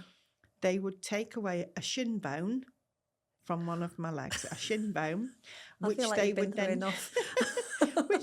then try and mould to try and match the shape of my natural gum, which they said that 99% it wouldn't be. Okay. It's very, very difficult to try and form the shape of a bone that's that's already got osteoarthritis in it as well. Okay, so it's possible it's got. So does osteoarthritis weaken the bone, or does it? Right, weakens it. Yeah, it forms, I think, little holes and things in it that can break and damage. So not only will I have to have a shin bone removed to try and form a jawbone to be attached via pins and screws and things up into my natural mouth bone, if it's the jaw that's there, that there would form. I would then have to have my skin off my forearm removed. Okay. Because that will just grow back initially. It would be horribly scarred, but it would grow back. Like a skin graft, kind of. And they would use that to form a new roof of the mouth. I mean, it's very clever when you think about what they'll do. Yeah, and it's nice that you've got options. Yes, definitely. Like if you decided to go down that, like you said earlier, you could even do that in the future. Yes, but right now no, I don't want to. I remember being in the hospital. I mean, I was only there a few days, and I was so impatient. I needed to get home. Yeah, I didn't want to be there. You don't sleep very well in the hospital anyway. Wards and and it's very busy, aren't they, at night, every hour? Very. And I remember them bringing in these two elderly ladies, patients, one next to me and one across the road. One was blind. Lovely ladies. Yeah. One was blind and she had tendency to try and get out of bed on a night time and walk around, but obviously she didn't know where she was. Yeah. The lady next to me, she'd had the surgery done, same as me. She'd had cancer of the jawbone, but on one side, not at the front. She'd had it done at the side. She was 72 and she'd had this surgery done. It wasn't from the same surgeon that I had. It was a different one. And they'd sent her home with a care package that didn't turn up. The carers didn't turn up. She fell at home and had a stroke. And by the time they obviously got help to her and got her back into the hospital, the stroke had caused distortion on one side of her face. And so my surgeon, who'd done me, was called in to try and... To help with this lady? Yeah, to help her. Right. And she'd said that they'd done the reconstructive surgery on her to try and make it better. And I remember waking up, hearing her crying on her bed. And she was rocking, sat up in bed, That's bless when her. you know pain's bad. Rocking with a hot water bottle against her face, saying she wished she'd never, ever had it done. Okay. And I knew then, there's no way I'm having that done. Yeah. No, she's 73, bless her, 72. And she'd gone through all that. Yeah. And still a long way to recover as well. But do you know what? She was an ex-nurse. And so she kept trying to help everybody else as well, keeping herself busy. Yeah, she's suffering lost and 4 stone in weight because she just couldn't through the eat. stress. Yeah, I was. It sounds really crazy. I don't know why I was having these thoughts, but when I first found out about you having an operation, I was thinking, well, Mandi needs to eat all of her favourite foods, which might not be able to eat it for so long because when it's your mouth. I just kept thinking, will you be able to swallow? Like, is it going to be painful to even drink? Oh, yeah, I couldn't. And I think I would, having all these scenarios, and because I've known you for so long, and usually when I meet somebody, they're either going into treatment or they're coming out of treatment. But with you, we obviously spoke about during the finding it, then the diagnosis and everything. I think it really opened up like that whole journey and actually seeing that with somebody, and then I was having strange thoughts. I was like I nearly rang you and said, what's your favourite food? You need to eat loads of it. Yeah, I know. And the amount of people that was making me pureed food. Oh, was it? Because all I could manage was soup type food, and that was it, and water. Yeah, because it was just really, really hard to without feeling like I was going to choke all the time. And so I did lose quite a bit of weight, which I've tried to lose weight for years. With having the underactive thyroid, if anybody that's got really that, difficult, doesn't it? It's so hard to lose weight on. And so just really by basically starving my body through no fault of my own, I did lose some weight, and I started to feel really good for it in my head, thinking, yay, I've lost weight, I've gone down a dress size. Isn't that strange, though, that, like, we see, no matter how we've lost it, we see it as a reward? I think, like, the female But then they made me put it all back on through these high-protein shakes. And because they need you to have your energy. And I said to him, you do realise how long I've been trying to lose weight for, and I've lost it, and now you're going to make me put it all on. And she did empathise, but she said, unfortunately, Mandi, you need the nutrients. You need it all because it's just gone from, your muscle mass has just disappeared, but not naturally. Yeah. It's gone the wrong way. Yeah. And so I was given all this supplement. Did they at least taste nice? No, it was horrible. It was really, really sickly and sweet. Oh, right, really? And I kept saying to her, I can't have it. I'm sorry, I can't. Making me feel a bit sicky. Yeah. I said, I'll have to try and eat something that's packed full of protein. Yeah. But lots of it. Like pureed chicken. I was eating, the chicken, I can't remember what it's like a farmer's style tubs of soup. Oh, yeah. Really nice ones. Yeah. I was having that chicken just soup as much as all you the could. time, yeah. That was my meal. Fluids fill you up, don't they, as well? They make you feel a bit funny when you've had too many of them. But I've come through all that now. You have, and you've done amazing. And I have to say, like, I have been so shocked. I mean, it's completely different, somebody seeing it from an outside perspective to what you're actually living day to day. Yeah. Like, when you're at home, it's going to be a very different experience, isn't it, to when you put your best foot forward and you go out in public. Yeah. Well, do you know, during the first early days of me feeling not well, knowing something wasn't right, waiting for a diagnosis, eventually, we got a puppy. Oh yeah, we got another dog. We're obviously, we've got a bearded collie. Yeah. We had Bella, and she was 14, and so along came Doris. Yeah. And she's been my little saviour. She's kept me going. So I've had no time to sit down and mope and, what could have been and all the rest of it, because that's just not me. Kept you busy. If I ever have had moments where I've sat down and, I don't know, just cried about something that upset me, Doris is straight there. She knows. And she's been so good. She's been my therapy. Yeah. She really has. It's been amazing. It's amazing what you can get from animals, though. Oh, there's like that no judgment, that they'll come and comfort you when you need them, and then they'll leave you when you don't. She does. Yeah, she does. They're amazing. Because I'd only just got through all this. And then, as you know, my dad was admitted to hospital in October, the end of October. Your dad, like, he's a character as well. Oh, wasn't he was a real character. And we lost him beginning of November, and we buried him 2 days before his birthday, his 83rd birthday. And everything seemed to have like bulldozed me all in one period of a few months, really. Yeah, this last few months. No sooner I starting to get over one thing, and then the obturator broke. I don't know if I'd mentioned that. The clip snapped, so I had to go back and have it fixed. So then I'd get that fixed, start feeling normal again. We went on holiday. We actually managed to get away. We went to Cape Verde, and it was wonderful.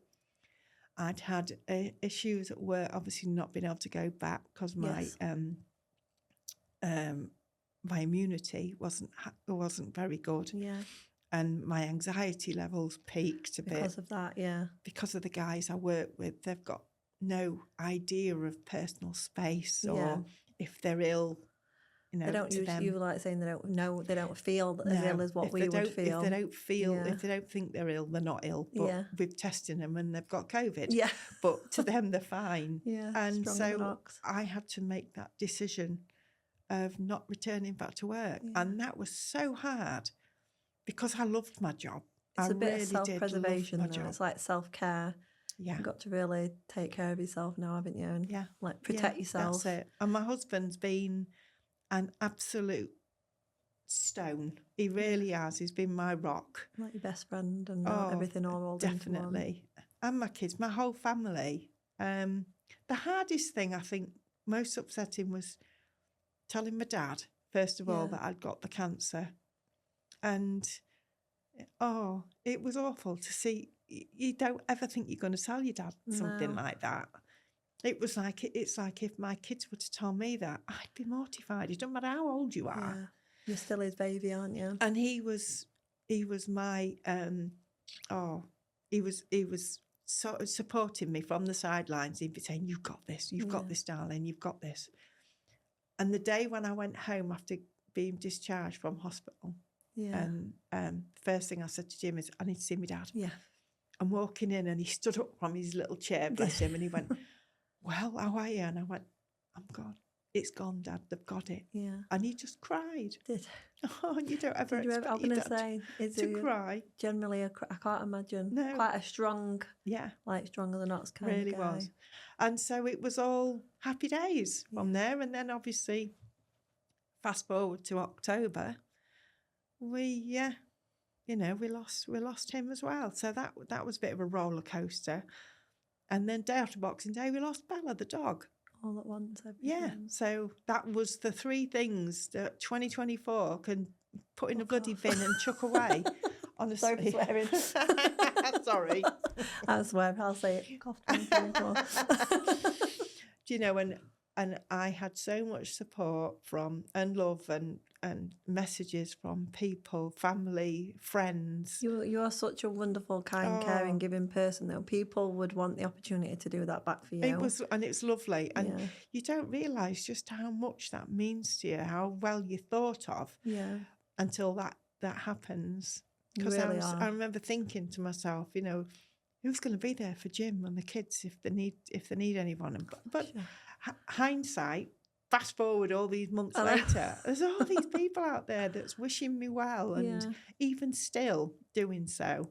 And it's lovely. It's lovely to know that you did mean something. Yeah, you still do. And people so, really do care. To remain positive, fight for what you know's right. That's the thing. It's like that's why I wanted you to come on, because not just obviously how insane that last year has been for you, but it is how much you did advocate for yourself and really fight for your diagnosis, and you knew that something was wrong. I think there were so many stages when I saw you, and even in what you were just telling us, that you could have just been like, okay, and just walked away from that situation. I could have just believed them when they said, oh, it's nothing, it's just thickening of the gum, or it's just medication. I'm going to try it, but maybe don't try that one, or don't try the other. Yeah, but you knew, and I listened to my body. Yeah. And I think that so many people out there have health anxiety and stuff. So, but I think, is it different to just having a bit of, do you just instinctively, I can't instinctively, say that. Instinctively yes, I did. Now, you just knew. I did. I've never, when you're feeling things physically and mentally in your body, like the smell it was giving off. Yeah, and could other people smell that? I did say to Jim, does my breath smell funny? And he went, it does a little bit, Mand. Because they say, don't they, dogs can smell cancer. Yes. So they can smell cancer cells. And Bella did. Bella would come and sit with you. Yes. Yeah. And it was really bizarre. And we took, I remember we took Doris, when we first got Doris, we took her to one of these puppy classes. Yeah. And the lady that we went to, she'd got therapy dogs. Yeah.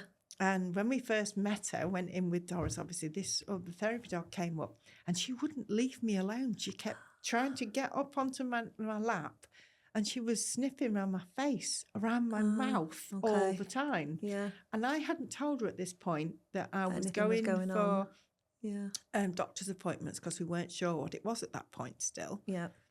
And she said, dogs are very clever at sniffing out when they know there's medical problems. Yeah. Is there anything, that's going on that you know about with your mouth or anything? Wow. And I just looked and I said, I'm having appointments because I don't know what's going on with my gum. Yeah. And she said, well, obviously the dog can smell something's not right. Yeah, something's. I'll definitely be listening to my dog. I've never known it happen or be true with somebody, so that's just confirmed one of my beliefs. Yeah, 100%. It was bizarre. Yeah. So then when obviously I did find out what it was, and I was still taking Doris for these classes. Oh yeah. And I said, I've got my diagnosis. I've got to have surgery. And she said, oh, do you mind me asking them what is it? And I said, it's cancer.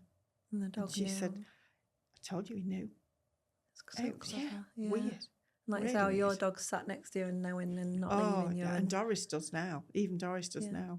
When she knows that I'm upset about something. Yeah.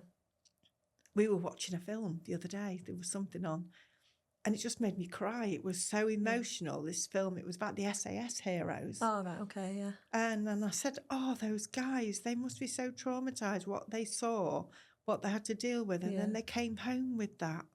No wonder PTSD is so big. Thing. And I just started crying. And with that, the dog just came straight up on my lap, and she's there licking my face. Oh, I say, oh, don't cry. Yeah. Do you feel, because you are so strong in trying to be upbeat and stuff, that sometimes something like a movie will let you... Oh, yeah. It'll let me release what I don't want to release. Yeah, and you can pretend it's about the movie. Yeah. And do it that way. Yeah. I mean, I try not to. I just wear my heart on my sleeve. Yeah. Like I've always been that kind of like your Friday person. frolics. We were talking about that earlier, weren't we? Well, that started, way, way, way back before COVID. Oh, really? Yeah. I didn't know that. When I was working in the day centre, and we'd start talking funny things, saying things and stuff, and I'd do it on. You'd get your Snapchat out, and you'd do the funny filter. face, and you'd do that, and the guys would be in hysterics. They loved it, right? And so I said, I love the origin of that. Then, well, that's on a amazing, Friday, I said I'll put something on, and then we can play it back on a Monday, right? When I saw them again, and so that's where it started. That's and so every Friday I would talk about just mundane things. So it goes back years, my Friday frolics. Really? Then You'll have to do your own Friday frolic podcast. Somebody actually said you ought to put them on YouTube. Yeah, you should do. But I reckon if you did, back a long way. Yeah.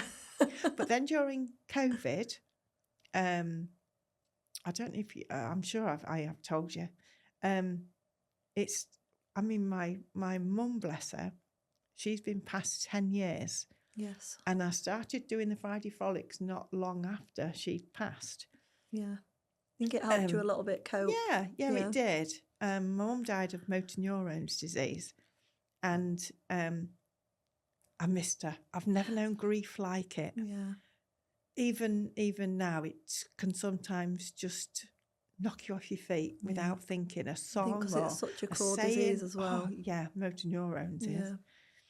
But I'd done this Friday frolics, and then all the way started through COVID as well, carrying it on. And then we got, as a day centre, we were closed down because obviously our guys could high be risk. Yes. And so they redeployed us into care homes that we'd never worked in before, never had any training to work in before. Yeah, because obviously you're working for the council, aren't you? Were you at the council or the NHS? NHS. Yeah, so they were just moving people around. So we were all moved around. But we didn't know until afterwards. We did have a choice. We didn't have to go, but we did. We just rallied together as a team. Yeah. We went to various care homes.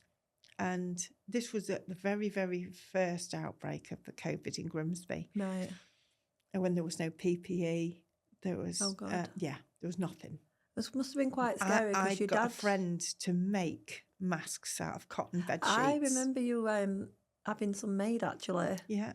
It must have been scary, though, because obviously with your dad being elderly, you're trying to support him, but also protect him. But you're going into one of the places that's most high risk. Yeah. So that must have been like a really hard balance. Well, the care home that they sent us to, they were using as well as it was like a passageway from leaving the hospital when they didn't really know what was wrong. They assumed they'd got COVID. Oh, right, okay. And instead of sending them home, they sent them to the care home.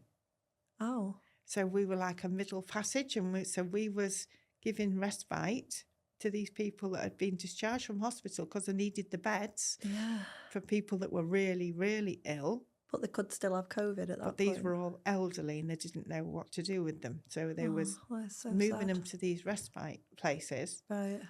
And we didn't know at the time that they had COVID when they were discharged. Yeah, that's crazy. We had, like I say, no PPE. And they were just put into rooms where they had hazard banners put on the doors. Don't go in unless you've got a mask on and an apron.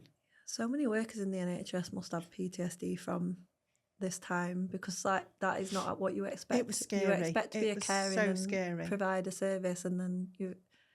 So we was taking care of these people that were coming out from hospital, and this one particular lady that I'd been taking care of throughout this day, I'd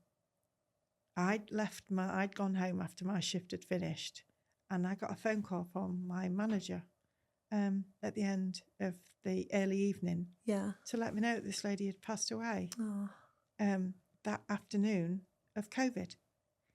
And you'd been with her in the morning? And I'd been with her all day, and it was like a realisation then. This is real. Yeah. You know, what have I done? What have I put myself into? Yeah. What situation? And my dad and my kids and Jim. Yeah. And so I started inside mentally to shut down. Yeah. I was so scared. And I remember going into the care home the following day, and I'd gone into one of the what they call communal areas. Yeah. Where they had a high back chairs and televisions and things. And the people who stayed in these care homes could go into these rooms if they wanted to. They weren't restricted if they were deemed as not having COVID, but no one really knew. Yeah. And I remember walking into this room thinking no one was in there. And then this person with white hair, identical to my mum's hair, stood up and just stood there looking at the wall. And for a split second, I really thought my mum had come back. Really? And that's like your brain. Yeah. And that's where it affected me the most. Yeah. The anxiety hit home, and because your mind's playing tricks on you then, isn't it, as well? Precisely. And I thought my mum had come back. And I'm saying, and I'm looking at him saying to Mum. God. And then it wasn't until she turned round and it wasn't my mum. And it's like, wow. And I just collapsed. Yeah. That is like when... And I went off then. I had did to, you? Yeah. Because that's not just anxiety, is it? That's you stepping into that next level where you could have some kind of breakdown. So ill. I've never been in a mentally ill place like that ever. Yeah. When people tell you these stories, you can sympathise. Yeah. But until it happens to you, you don't truly know what it's like. No. When it does happen to you, then you can empathise because you can step into that person's feet, into those shoes, and you know what they're talking about. Yeah, the other day, and it was saying people can only receive what you're telling them from their own experiences and stuff. So like you say, once you've experienced... That's what they say. Well, they're saying, isn't they? Say, walk a mile in my shoes. Yeah. And until that's happened to you, you can't do that. No. And that, like... Even with work, when clients come in and they're experiencing like what you've experienced, the first thing I will say is, I've never experienced this. Like it's all I can do is my part in making this part of it as easy as possible. But I don't think you can ever understand unless you've experienced it. Yeah. Like you say, anything, whether it's treatment was awful. or... And with COVID being as hyped up as it was and as dangerous as it was. Yeah. People never really realised the full extent of the damage it was causing. And I think that's why we're having an epidemic now with mental health, because like even having these conversations, like the last two conversations I've had, we've spoke quite about COVID with yourself and my other lady. But I don't know if we've got like this weird thing with COVID where we all know it happened, but we all kind of pretend it didn't. It's like we've forgotten about those 2 years of our lives. Yeah, and then but people have got the PTSD and the stress still from it, and because we're not dealing with it, and the NHS or whatever, the councils are not really thinking, is this from that? Then maybe that's why people's mental health is spiralling at the minute. Yeah, because I think a lot of people went through COVID in survival mode and thought it's okay as long as we get through COVID, and then when COVID was ended. And it wasn't better, whether it's like their mental health or their home situation, I feel like then real life felt worse for a lot of people. Mm. Like I'm one of the lucky ones where I got to stay at home. Like I can't imagine what that was like being in the hospitals or having to go back and forward and stuff. It was horrible.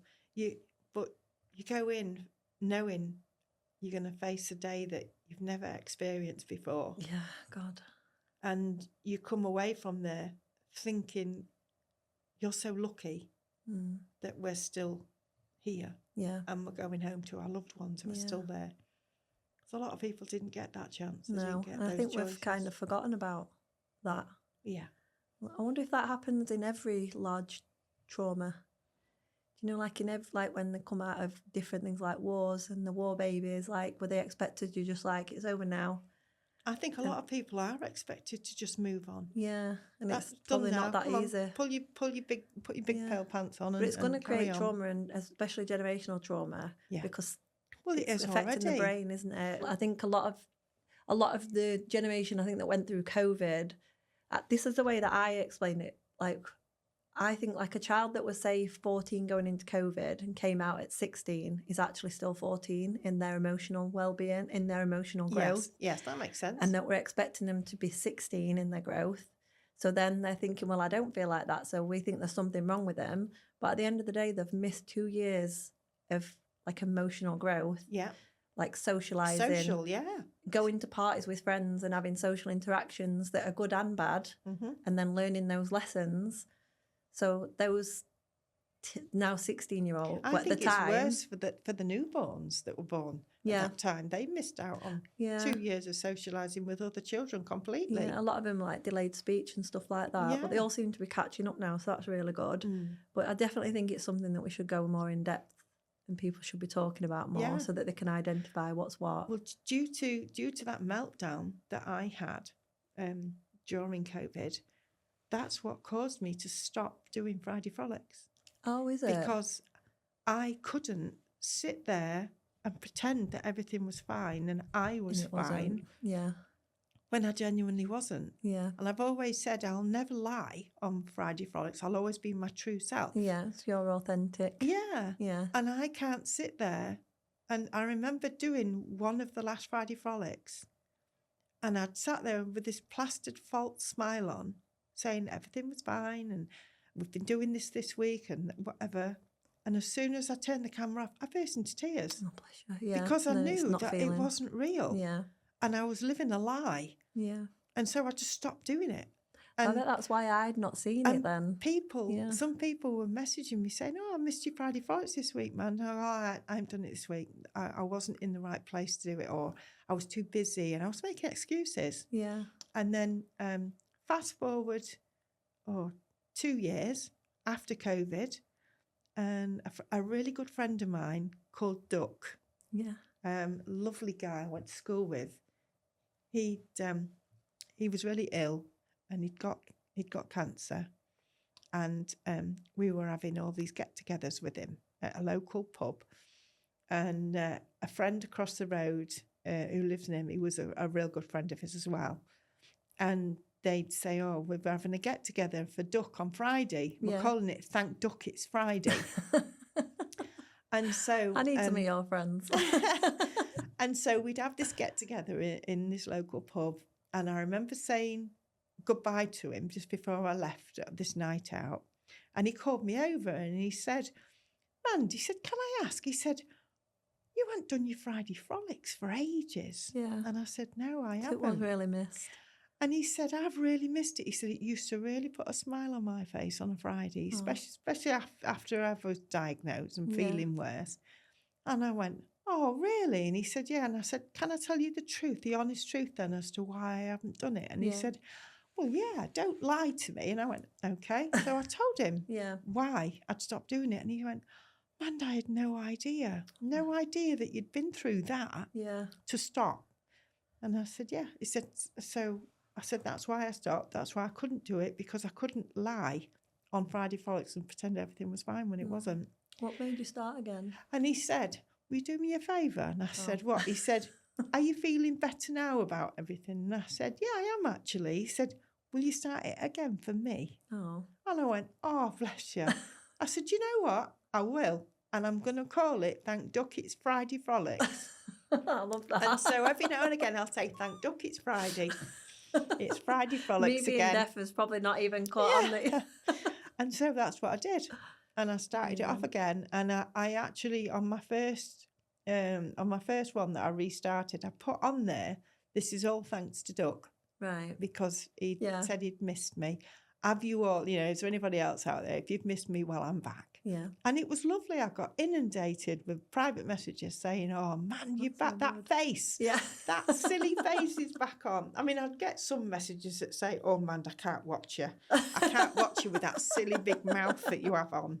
And I go, that's fine. I'm not doing it to look nice. I'm doing it for a bit of fun. And it's good though, isn't it? Because now, like you were saying earlier, sometimes you might be feeling a bit tender. Yeah. But you're still doing it. And I suppose you can look back, like you say, you've got this diary really, haven't you? Of like going through everything. Yeah, because I shared my cancer diagnosis on it, and I shared the stories of how I've come through that. Yeah. And people have said that they actually appreciate the honesty and the truthful, and it's been raw at times. But I've said I want more honesty. Yeah, for all those people out there that are suffering with anything, it doesn't have to just be cancer, whichever. Whatever you're experiencing, like there's other people out there going through the same. Yeah. And we're all there. Just because you don't see each other on your doorstep, just because they don't pick up the phone to talk to you, they're still thinking of you. Yeah. And that's a really big positive of social media, isn't it? It's that, like you were saying, like I always say, like with my posts, there'll be people watching who don't want to interact or don't want to message, but keep posting because they're learning and seeing that they're not alone. Like there will be people watching you that you won't realise how much you've helped them.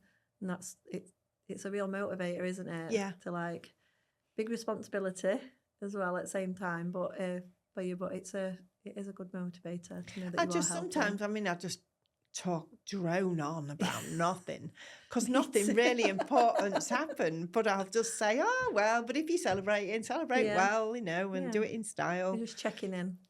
Just checking in, and if anybody needs me, I'm there. Enjoy it, so thank you. Bless you, thank you.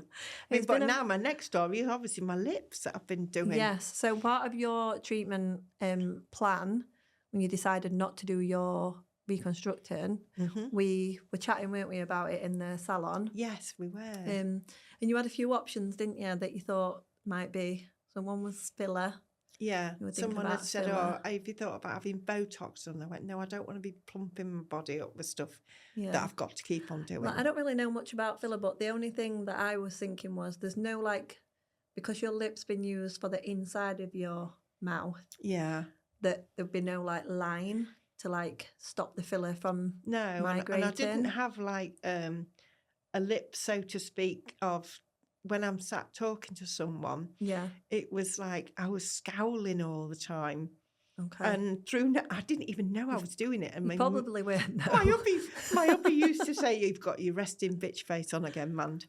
Because it just looked like I was scowling at someone. And that's because they've stole the lip. And that's because to give it a new job, basically. Been formed to do something underneath. Yeah. And so it was you that actually said, well, I know someone because mine's can help. Yeah. So my lips have been tattooed, over 10 years. And they look amazing. I can't believe how natural. Talented. They are.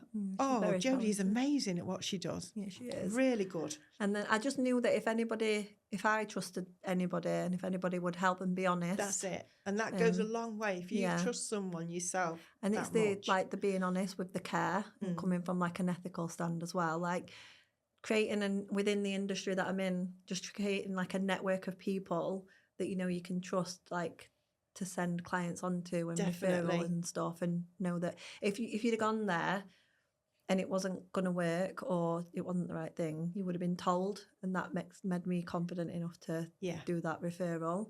And they do look amazing.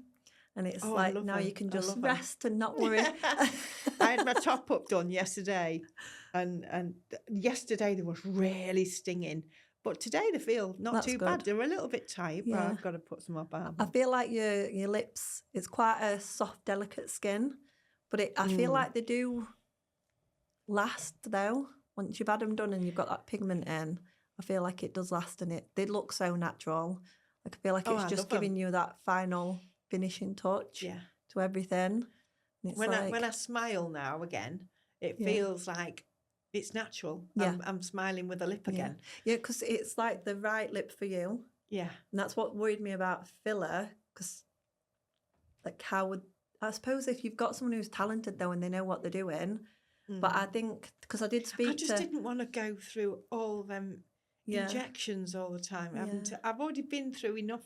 Yeah. Trauma in that area. Yeah. I did speak to because I've got some really trusted people that I know that do aesthetics, and they did say about there not being like a barrier, like a line. So I feel like you did definitely make the right decision. Yeah. And I feel like it is just that finishing touch, and it's just the right amount, isn't it? So it looks amazing.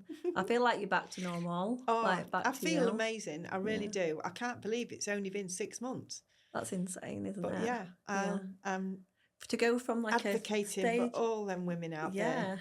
Go from a stage 4 diagnosis to here where you are right now is insane in 6 months. Yeah. But it is, you wouldn't have got that diagnosis if you'd not advocated for yourself. No, and definitely not. You agreed to come on this podcast for that reason, didn't you? Yes, I did. To encourage other women to do the same. And funnily same. enough, it wasn't until after I'd had the operation that I got a phone call out of the blue. I know, this is... from the original referral clinic who said about the 2-year wait, saying we've got an appointment to come available for you to have your first referral appointment. Hey, I've had... And I said to her, well, thank you very much for the phone call. Yeah. But I just think you ought to know that I took it further myself through insisting with my GP for a referral. And I've since had surgery and I'm now out because I had stage 4 cancer. That's what it was. And what was the response? Well, she was so upset for me. She said, I am so sorry. And I said, it's not your fault, love. You don't need to apologise. The system's failing, isn't it? That's the problem. And she said, I am so sorry. She said, this, that it actually took this long to get in touch with you. Yeah. And I said, well, if I'd have waited for your referral contact, I said, I wouldn't like to think what would have happened now. I think, and one of the other things to make very clear, just because somebody's never seen something before doesn't mean it's nothing, does it? No. Because what you have is a very rare form. Yes, of that's cancer, that's what the consultant said. They've never seen it before. Yeah. Yeah. So, but you knew and you trusted your instincts and you pushed through. And I'm so proud of you. Oh, bless you. Because I remember saying to the specialist afterwards, I said, so what if you say it's rare where I've had it? What do you think caused it? Yeah. And he said, Mandi, if I knew that question, I'd be a very rich man. Yeah, because you'd be able to fix it before it starts when you're at that point. Yeah. So hopefully we will get there one day. We will be able to stop. We are preventing some cancers now, though, aren't we? Like with the injections for the young girls and stuff to stop certain female cancers and stuff like that. So we are one step at a time. Yes. That's a whole nother conversation. But I just do want to thank you for coming. And it honestly, I know that it's like a hard conversation and that you've had to travel. So I'm really, really grateful. I know. I've enjoyed it. I've enjoyed talking about it. And if I can help anybody else by talking about it, then it's been worthwhile. I think you will, because there'll be people sat at home thinking, I know this is not right.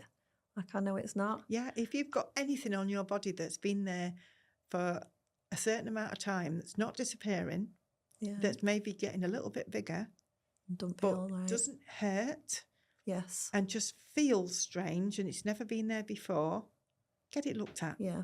And if they say it's nothing, push. Yes.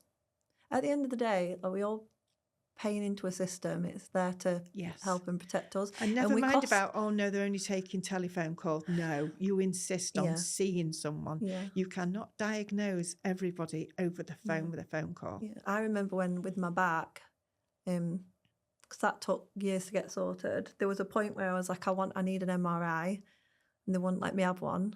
So I asked to see my own medical records. I had an MRI within a month of that. They didn't want me to look at them. So I think sometimes you have to... Yes. As awful as it felt at the time, ringing up and saying, look, I want to see my medical records, it's, you've got to advocate, haven't you? Yes, you are. Do it. You have. Thank you, Mandi. I have got some questions to ask you, though, at the end, just to wrap up. So obviously the podcast is called Tell Her, and that is because I always want to ask at the end, like, if you could tell yourself, like your past self, like a bit of advice for the future, your present self to keep yourself grounded, and your future self, what advice would you give yourself? So go to your past self first. Past self. Past self, I would probably think now, after being through what I've been through, is be a bit more careful about what you say and what you do, because of the implications it can have on other people, no matter about you, just your own. Yeah. I would also say just be yourself, but bear in mind like I say, other people's opinions and values matter to them. They might not matter to you, but they matter to them. And be positive. Yeah. Be positive in the direction that you're going and believe in yourself. Yeah. What do you say to yourself like now when you're having a bad day? Like, how do you get yourself up? And now I think I'm damn lucky to be here. Yeah. And you're not lucky, you made that happen. Yes, I am. I am so lucky, fortunate and thankful that I'm here and I get to see my kids. Yeah. And my family, my husband. Your grandkids when they come. Oh, I can't wait for when they come. Keen and Emily, no pressure. Yeah, I'm looking forward to that day. I want to be a grandma. I love kids. I'm not yet. I want my kids to travel and stuff first, but I want to be a really active grandma. Yeah. I want to be like the person, like say if my kids get an opportunity, a job opportunity or a travel opportunity, they can say, oh, just let me ring my mum, check what she's doing. Yes. That's what I want to be, that person. Yeah, definitely. I'm excited to do that. I mean, at the time, I'll probably have a moan. I have got a life, but then I won't really have a life. No. I think, yeah. And then if you, like your future self, what do you see? What would you say? Oh, take like a bull by the horns. Yeah. Take life by the horns. Go for Live every experience that you can if it's given to you. Yeah. No regrets. Good. Yeah, don't have regrets. And enjoy it because you just don't know how long it's going to last. Exactly, yeah. Yeah. I suppose when you're faced with that, thinking, is this my last birthday? You realise, every day does actually matter. Because until something like that traumatic happens to you, you don't ever think you would think like that. No. So if that's what I would say to myself would be, enjoy it because you just don't know what's going to happen. You don't know what's around the corner. Yeah. Thank you, Mandi. That's all right. You're welcome. It's been an absolute pleasure. It's been hard, like with the table in between us. But I have really, really enjoyed it. And I think your story is incredible.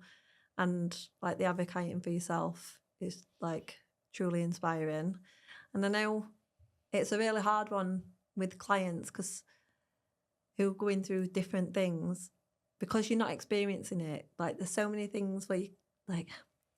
When I spoke to a lot of people, people say to them, "You're so brave," but then it's like I don't think bravery is the right word because it's more than that. Because it's not just like pushing yourself, is it? It's like I can't explain what I mean, but it's just beyond that because you have like so many things to deal with all at the same time. You're not just like getting up and getting on with it. You're planning and sorting and thinking of everybody else's emotions, still getting up every day and doing your treatment and stuff. I just think it's bigger than that. Yeah, it's like quite a small word for what people go through. Inspirational, isn't it? Yeah, but you get a choice, don't you, to stop or just push through, and you chose to push through at all costs. I did, amazing. And I still will. Yeah, yeah. Thank you.